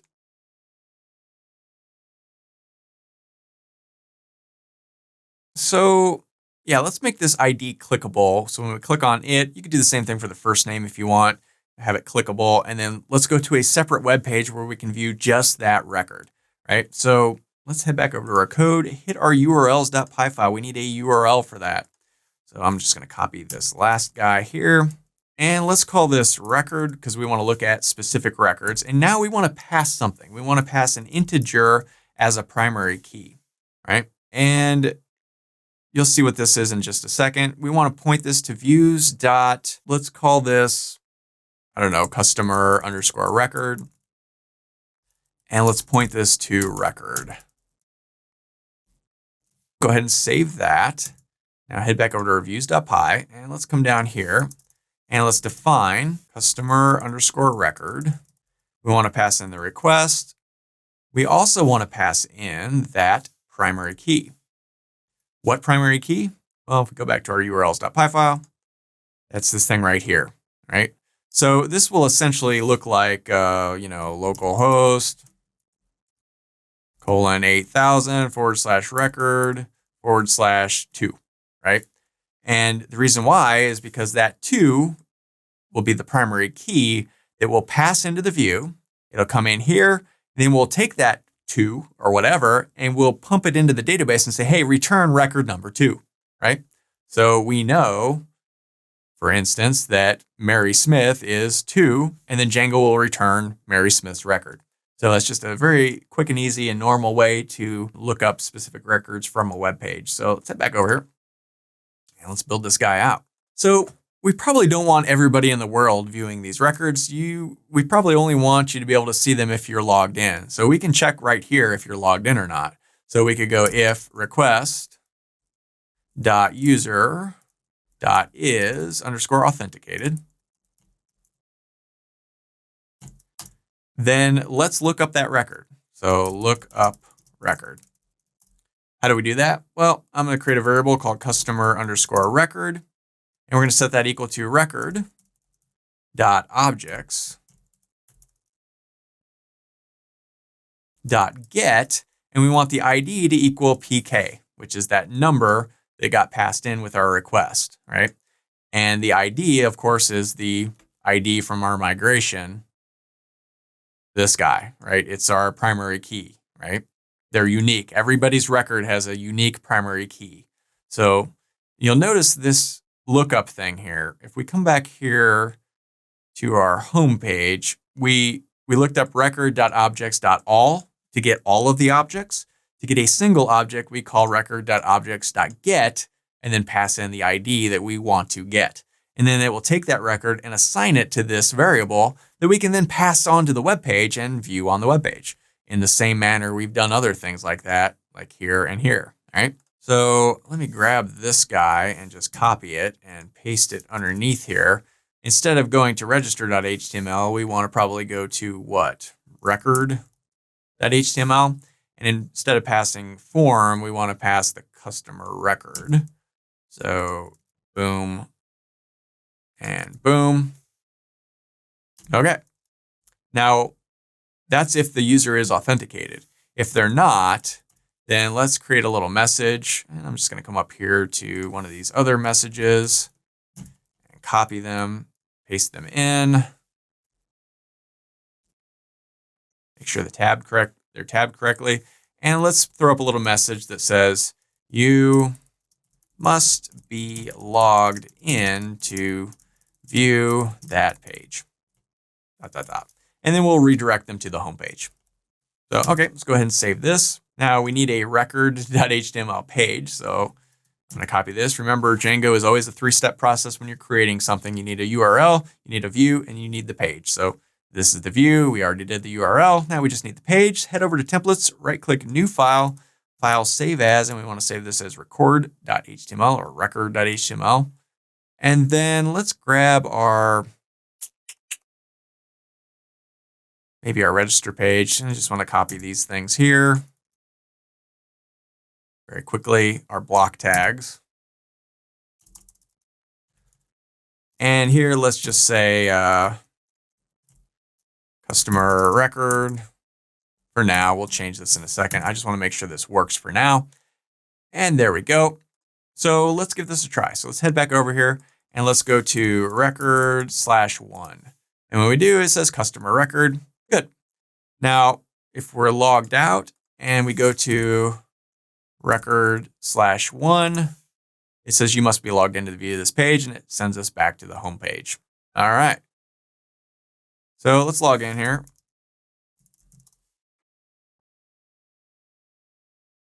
Now we want to make these clickable with a link. So how do we do that? So let's head back over here to our home. And I've noticed that the login screen was different.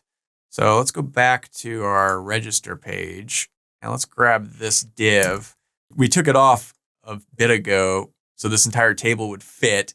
But down here in the login, we probably want to put it back. So let's save this. And let's just test that real quick. Log out. Okay, now it's centered again. But likewise, this one is allowed to stretch out. So, okay, that's what we want. So now let's add these links right here. So head back over to the home page. And for the ID, you could do it, like I said, on the first name, last name, but I'm going to do it just for the ID. the process is the same. Let's go href equals like that. And then we want to close our a tag. And then here we create a Django link URL tag. And we want to pass this to record. But we also want to pass in the record.id. So if we save this, head back over here, hit reload. Now we have these links. If you hover though, so look down here in the corner, down in the bottom left-hand corner, it says record/1. If I go to this one, it says record/2. That's what this thing here does. It puts the ID, which we know is this guy right here, into this link. So, okay, let's go try that. Let me reload it again and let's click on this and boom, customer record. All right. Now it goes to record/1 and record/2, but there's nothing showing up on those pages right now. So we need to change that. So back to our views.py file. And let's see, here is where we're passing in the customer record. We have the customer record. We can access it on the page. So let's copy this. And let's head back over to our record.html. And here I can just pop in the customer record. So if I save this, head back over here, hit reload, we get Mary Smith. Come back again, click 1, we get John Elder. Now again, it's the same deal. It's putting out the default thing. We can break it down into everything in the record if we want. So let's go ahead and do that. So I'm going to go back over to our home page and we're going to do some copying and pasting here because we want all of this stuff. So let's go back to our records page and instead of that, let's pop this in. We could take out all of these things very quickly here. Just I'm not as fast as deleting as I am as copying and pasting. Very exciting work here. Okay, so again, we probably want little spaces here because this is all going to be on one line until we fix it. We don't want a URL here, so we'll take out this link as well. Okay, so let's just save this and see what we got here. Hit reload. Oh, everything has gone wonky. Oh, this should be customer_record, obviously. So let me just paste, paste, paste, paste, paste, and paste. Okay, save this, head back over here. Now that should work. And boom, we get all of John Elder's stuff scrunched onto the screen.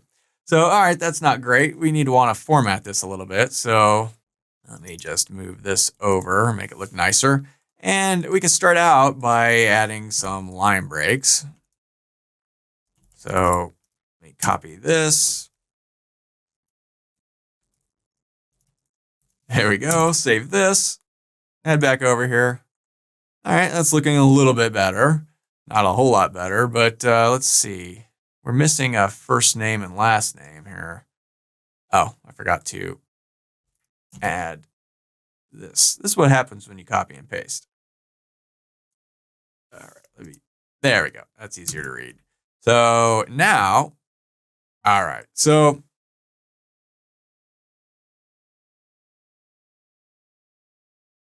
okay, that's not great. Let's make this look nicer. So let's head back over to Bootstrap. We always go to Bootstrap when we want to make things look nicer. And head down to Components and let's grab a card. So I'm just going to scroll through here until something catches my eye. And, oh, this looks good. Let's grab this. So I'm going to copy this, head back over here, and let's get rid of customer records. And let's paste in this card. So if we save this, head back over here and just look and see what we have. We got this nice looking card. That looks pretty good. Where it says featured, let's put the name, right? I think that'll look professional. So I can just get rid of this BR and copy this first and last name. And let's just, boom, pop them right in there. So let's save this, head back over here, see how that looks. It says John Elder there. Very cool. Let's get rid of this button here. We don't need that. So that's this guy right here. Get rid of that. Save it. Reload it. All right, that looks better. And then maybe right here where it's a special title treatment, that's where we'll put everything else, and we'll get rid of this one here. So that would be this. Otherwise, it's going to be card title H5 for everything in our list here. So maybe we want that, maybe we don't. For now, let me get rid of all of these BRs.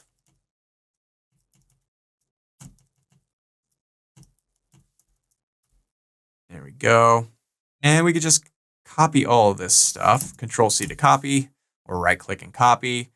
And right here, I'm just gonna paste all these things in. So I'm a little torn. We could do like this for each one of these. So like that, you know, on and on. Let's save this and see what this looks like. All right, so if the size of the text is what you want, I don't really like that size of that text. So let's change this out. Instead of using the card title H1, let's use this P class card text. I think that probably will be better. So let me just copy this, and here we'll just do it like this. We'll get rid of this and this and all of these things. All right. And instead of H5 tag, this will be a closing P tag. Now, actually we do now need all of those line breaks that we deleted. So I don't know, play around with this, make it look however you want. I'm bad at design stuff, but that should work. Let's take a look at this, and we don't need the John Elder because it's already there. So let's see, we'll take that out. There we go. So maybe that's good enough. Maybe you want to put the email, phone, city, like the words in front of them, maybe something like that. So let's go strong.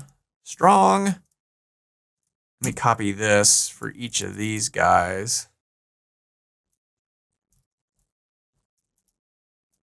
And inside of here, maybe we type in like email and then phone.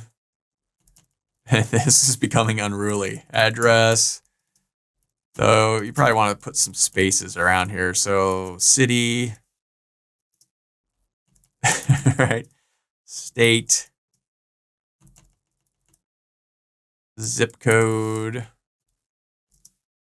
and created at, and finally ID, something like that. Again, this is getting to be ridiculously hard to read, so I'm going to put some spaces after the BRs. So at least it's a little bit easier to designate what's what here. So, all right, go ahead and save this, or you could just kind of, let's see, highlight all of this stuff and tab it over a few times. That makes it a little easier to read. Whatever, good enough. Let's head back over to the page and hit reload, and there we go, like that. I don't know, it still seems a little scrunched together to me. So instead, maybe we do a P tag for each thing. And instead of a BR, let's get rid of those again. We do something like this. Let me save this and reload it and see. Yeah, that puts some space in between each item. Maybe that's what you like. Whatever you like. I think maybe I'll do that real quick here. Just add P's each of these guys, and then like that. There we go. Get rid of this one. And this is not very exciting. television, is it? Or YouTube vision. Okay, so save this. We could tinker with this all day. Yeah, that looks good. Whatever. And here, John Elder, maybe you want to make that bold. I don't know. So let's go strong. Strong. I don't know. We're just playing around at this point. Whatever. Whatever you like. It's totally up to you. Something like that. And yeah, looking good. So we might want a back button down here below. So let's go test, save this, make sure we're in the right spot. Yep, there it is. So we definitely want a line break or two there. And we can create a little button here. We can go href equals, and this is going to be a Django URL tag. And we want to send it back to what? The home page probably, right? And then here we can have it say back. And then inside of here, we can make it a button by giving it a class equals btn space btn dash, let's say secondary, something like that. That will make a gray button. So if we hit reload, we've got this back button now. When we go to Mary, she's got a back button. Very cool. So, okay, step one, put the thing on the screen. Step two, maybe we want to delete. So we want a delete button, right? So let's come back over here. Let's grab this guy. And right next to him, let's put a, let's say delete button. And instead of button secondary, let's put button danger. That will make it red and scary. So there we go. Now it says delete. We click delete, it goes back. It doesn't actually delete yet. We're going to have to build that functionality in. And yeah, let's go ahead and do that now. So, all right.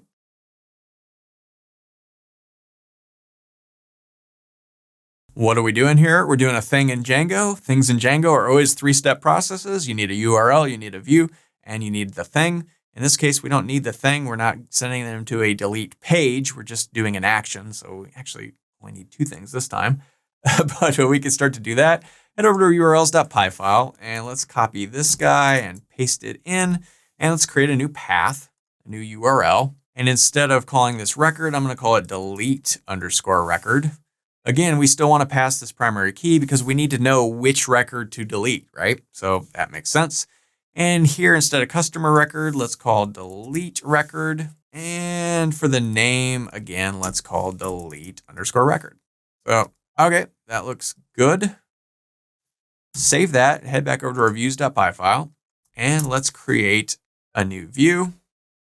So define delete_customer.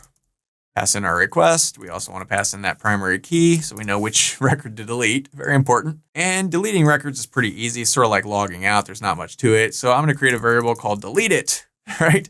And this is going to be a record.objects.get. Just like when we looked it up earlier, we still just want to pass in the ID of primary key, right? That will get the record that we want to delete. Now we just delete it. So we call delete_it.delete. And that's it. So again, just like earlier, when we're logging in and logging out, we probably want to flash up a little message or something, right? So let's say record deleted successfully, ... And we probably want to send them back to the home page. Now, anybody can do this. So we probably want to say only do this if the person is logged in, right? So let's grab all of this. Else, let's say, again, you must be logged in to do that thing, to do that. I don't know, whatever. And pass them to the home page. Okay, let's go ahead and save this and see if that worked. I'd be very, very sad to see Mary Smith go, but in the name of science, we've got an error. Hit our terminal. Delete record. I did not save. We called this delete customer. What did we call it in our urls.py? Delete record. So that's the problem. delete record. There we go. Save this. Now, if we head back over here and hit reload, there we go. So like I said, Mary Smith's got to go. Click Mary Smith, click delete, and that did not work because we didn't update our button here. So, all right, let's head back over here to our record.html. Come down here to our delete button, and this needs to go to, I've already forgotten again what we've called it, delete record. So the name of this is delete record. Let me copy this, head back over here, and instead of pointing this to the home page, we need to point it to delete record. And again, we need to pass our customer underscore record dot ID. All right, so go ahead and save this. Mary is just sticking around, isn't she? Now, when we hover over here, you see down at the bottom, it says delete underscore record /2. So let's start over. Let's click here. Boom, 2. Mary Smith. Nice knowing you. Record deleted successfully. Ooh, it says records deleted. Let's change that. So record. There we go. All right. Not bad. And that was pretty easy. So, all right. So moving right along, we can see all of our records on the home page. We can click on each individual one, see them individually. That looks decent. And we can delete them or go back. Now, let's add records.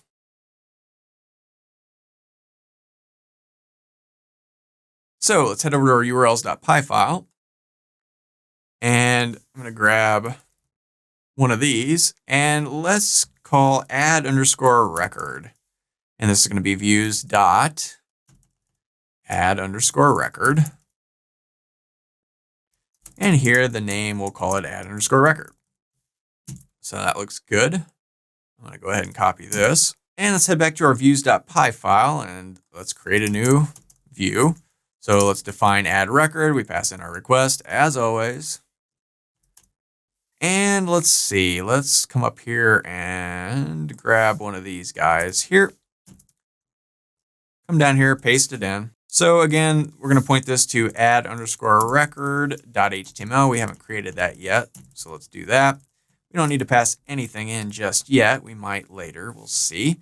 Go ahead and save this. Now head over to templates, right click new file, file save as, and we want to save this as add underscore record.html.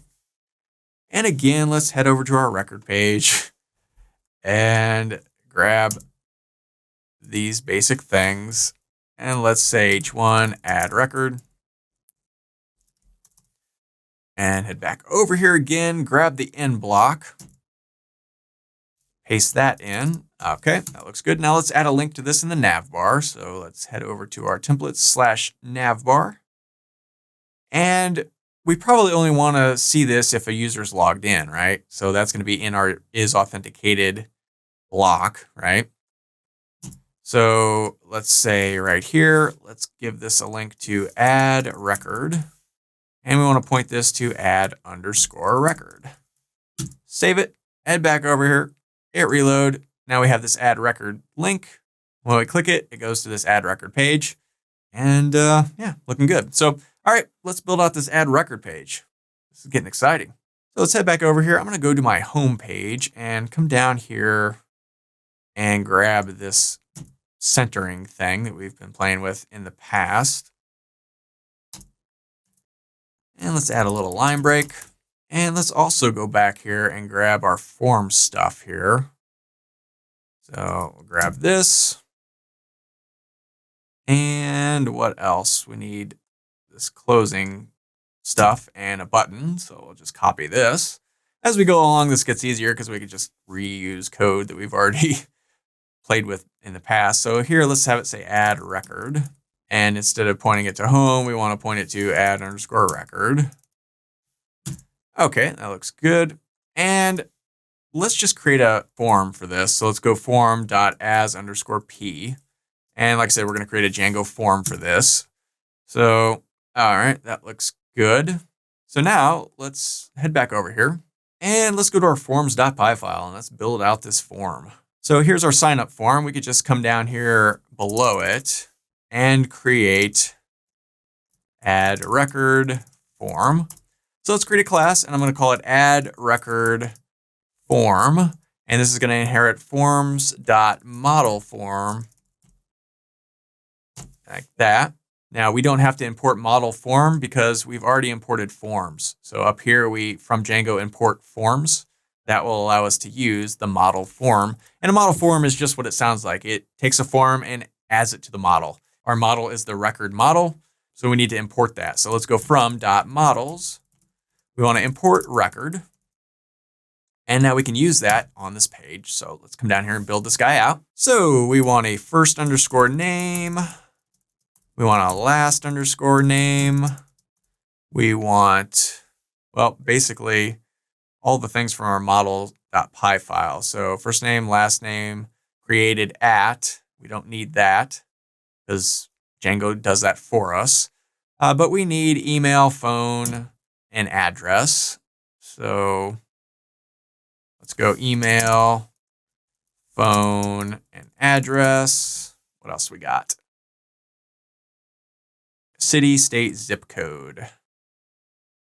So city, state, and zip code. We also don't need the ID. Django will create that for us. So up here, let's create one. Let's go forms.carfield. It's almost always a car field, right? And we probably want to set required equal to true for all of these because we want info for every one of these. We don't want people to be allowed to leave anything blank, right?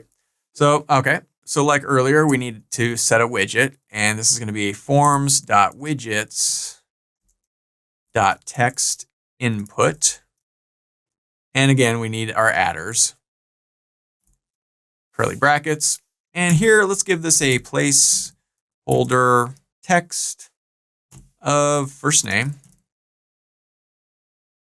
And we also want to give this a class of form-control for the bootstrapifying. Make it look nice with Bootstrap. And then outside of here, let's also create a label and set it equal to nothing. Now, again, this is a lowercase l. Both of these are. I know they look like they're not, but they are. And that looks good. So I'm just going to copy all of this stuff. And let's paste it in for each one of these. Okay, but this is going to be last name. This is going to be email. This is going to be, I think, phone.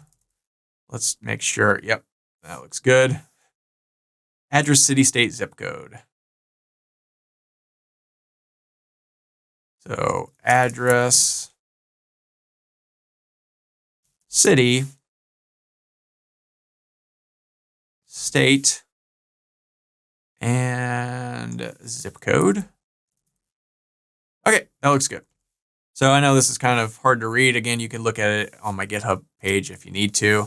Now we also need to set our class of meta and designate what model we want to use. So model equals, this is going to be our record model. We also can either designate the fields or we could just say exclude and set it equal to our user and a comma, and that will just add all the fields. So that's an easier way to do it. Sometimes you can get away with doing it that way, and in this case, we can. So, okay, let's go ahead and save this. So we have this add record form. Let's now import that to our views.py file. So up here at the top, we want from forms, import signup form, and add record form. So now we can use this in our view. So let's do that. Come down here to our add record view, and let's designate a form. And this is going to be our add record form. And let's go request.post or none. So this will allow us to say, hey, are they posting the form? Are they adding a record? If not, just go to the web page. So that's a second way to do that. We did it a little bit differently earlier, but I like to show you different ways to do the same things in case something is better suited to whatever you happen to be working on. So let's go if request.user.is_authenticated. If they're logged in, then let's allow them to post. So let's say, hey, if request.method equals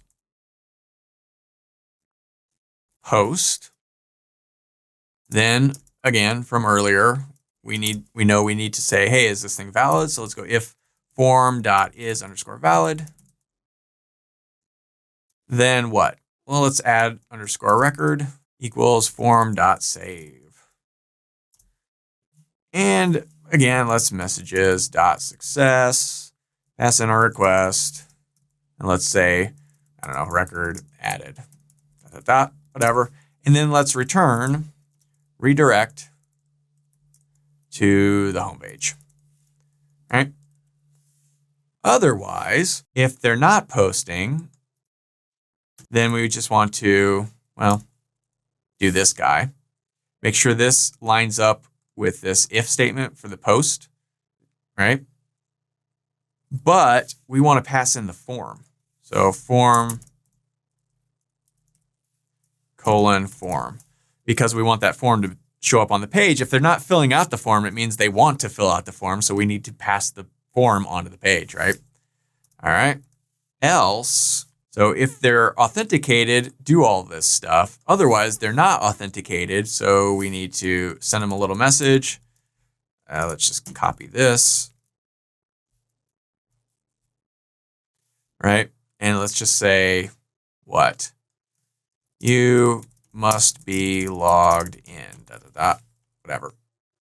Okay, so let's go ahead and save this. And that should do it. Let's try this out. So let's go add record, and we've got this nice form. Now I'm going to copy this link and let's log out. Now let's go to that page. You must be logged in. Hey, that works. So let's log us in. Now we can add a record, and let's bring Mary Smith back, man. She was something, right? Mary@mary.com. Mary's phone is 555-666. That's not 6. She lived at 10 Mary Way in Maryville, Illinois, with that zip code. All right, fingers crossed, add record. Boom, record added. There she is. And now her ID is 3 because it's incremental, right? The last one was 2. We deleted that. The next one will be 3. That's how primary keys work. And we are good to go. So we are moving right along. We can add records, right? We can log out. We can log in. We can register. Now all we need is the ability to update our record.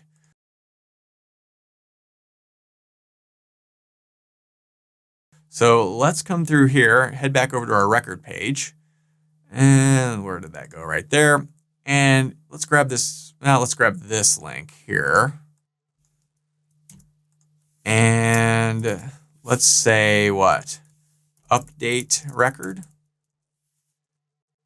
And let's pass this to update_record. So now we need to create this guy. All right, so save this, head over to our urls.py file. And I'm going to copy this delete guy because you guessed it, we're going to have to pass the primary key again because we need to know which record to update, right? So here, instead of delete record, this will be update record.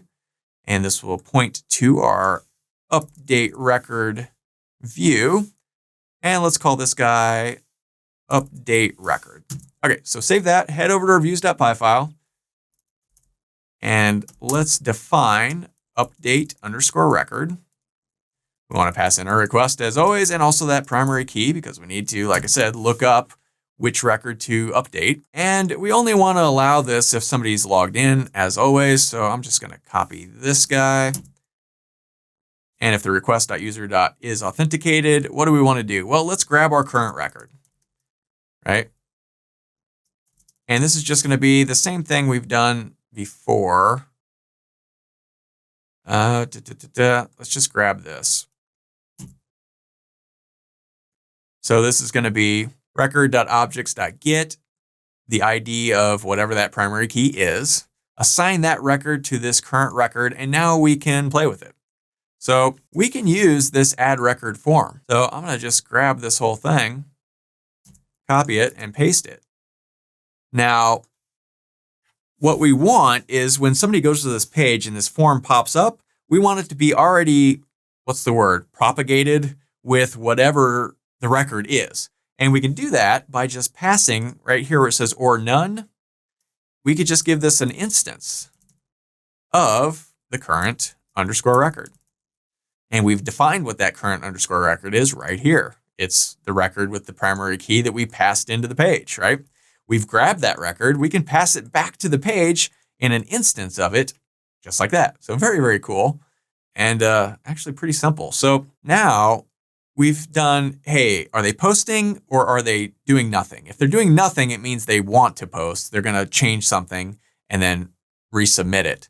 Otherwise, they're going to post. So if they have posted, right? So let's go if form.is_valid. We've seen this before.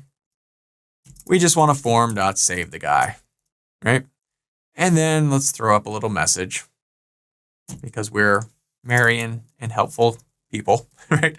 And let's say record has been updated. Woohoo! And we just probably want to redirect to the homepage, right? Otherwise, let's just show them to the page. So let's come down here and paste this guy in. And instead of add record, this is going to be update record.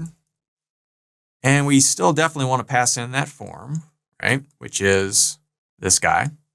Else, so if they're authenticated, do all this. Otherwise, let's throw up a message. Let's just copy this guy right here. You must be logged in. Redirect them back to the homepage.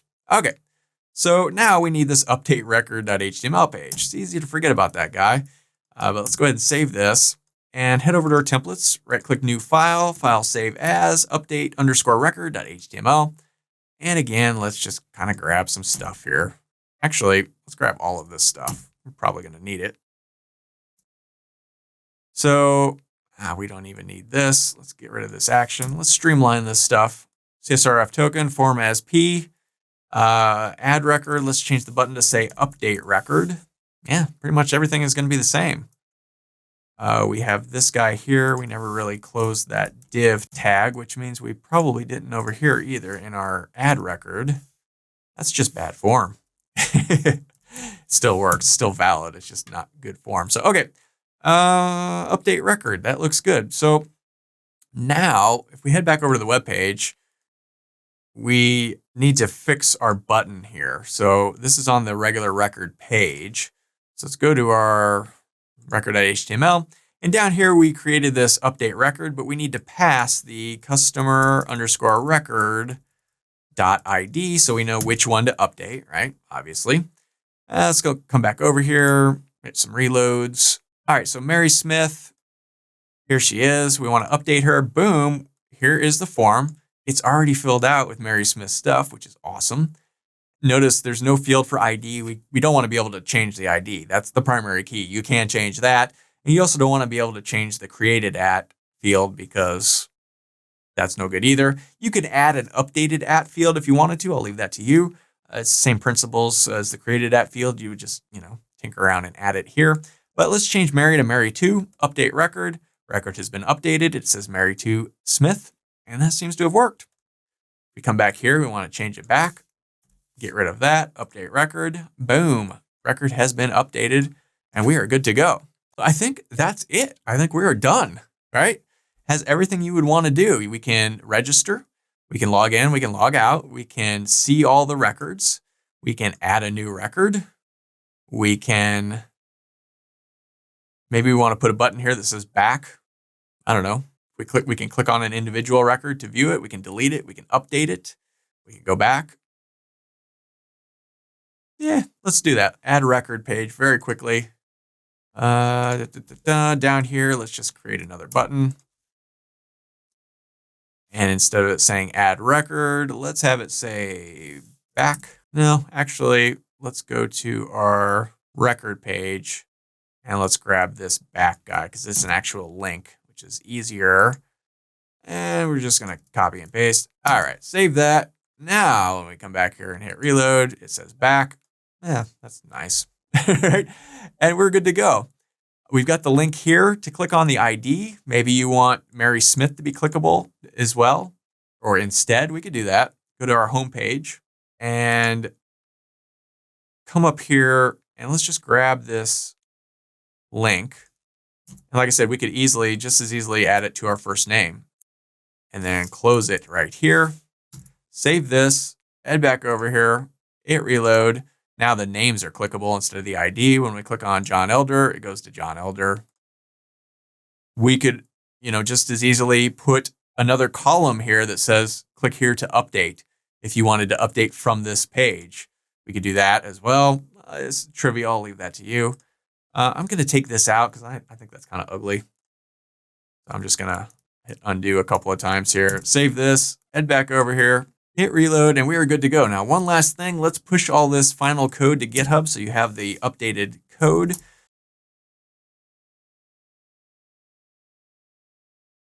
So to do that, let's go git add period. Let's go git commit -am, and let's say final project, whatever. And then git push to push it up to GitHub. Let me run our server again just so that it's running in the background. Now, if we come back over here, go to github.com/flatplanet, and let's just do it like that. Click on repositories, and then Django CRM. The complete final code is here. That's github.com/flatplanet/Django-CRM. So there you can find the totally completed code. If you like this, head over to codemy.com. I have got like over a dozen other Django courses. If you're into Django stuff, basic Django, create a dental website Django, to-do list app Django, authentication, a whole course just on authentication, but we pretty much covered everything here. Well, no, we didn't actually. There's more stuff in there that's interesting. Stock market app, flashcard app, push your code to a Roku app, a weather app, cryptocurrency, that's kind of outdated, build an API. Here's a couple of ChatGPT courses. This one, we create a code bot that ChatGPT will write code for you and give it to you. It's really cool. This one is just the basic chat bot. So if you're interested in Django, check all those out. Like I said, you can always sign up for membership by clicking on lifetime membership, which is usually $249. If you come over here and type in YouTube 50, you get half off. So you get all of my courses, over 50 courses, and all my future courses at no extra charge for a one-time fee of $125, which is pretty fantastic. Or you could sign up for monthly for $12 a month. You could get individual courses for $49 each, or you could get yearly membership for $99. But honestly, if you're going to get yearly for $99, you might as well sign up for total for just $25 more or whatever, $26 more. That gets you all my future courses. I've got an aggressive course release schedule this year, 2023-24. So I'm trying to release at least one, if not two, new courses every month. And so far, we've been able to do that, and should be good. So, all right, I think we're going to call this guy done. Pretty simple app, but all kinds of cool functionality in here. And this is basic CRUD applications: create, read, update, and destroy. So we can create a record, right? We can read a record, yeah. We can update a record, yeah. And we can delete a record. CRUD, create, read, update, destroy. If you're interested in all things web development, everything on the internet is a CRUD application: create, read, update, and destroy. A Facebook post is nothing more than CRUD. You create a Facebook post, you read a Facebook post, sometimes you update a Facebook post, or sometimes you delete a Facebook post. Everything. Twitter. You can't actually update a Twitter tweet, can you? Yeah. Instagram. Everything is just CRUD, and this is how you do CRUD in Django. Pretty simple, pretty straightforward, and very fun. So that's all for this video. If you liked it, be sure to smash the like button below, subscribe to the channel, give me a thumbs up for the YouTube algorithm, and check out codemy.com, where you can use coupon code YouTube50 to get 50% off membership. So that's access to all my courses, over 50 courses, thousands of videos, and the PDFs of all my best-selling coding books. Join over 150,000 students learning to code just like you. My name is John Elder from codemy.com, and I'll see you in the next video.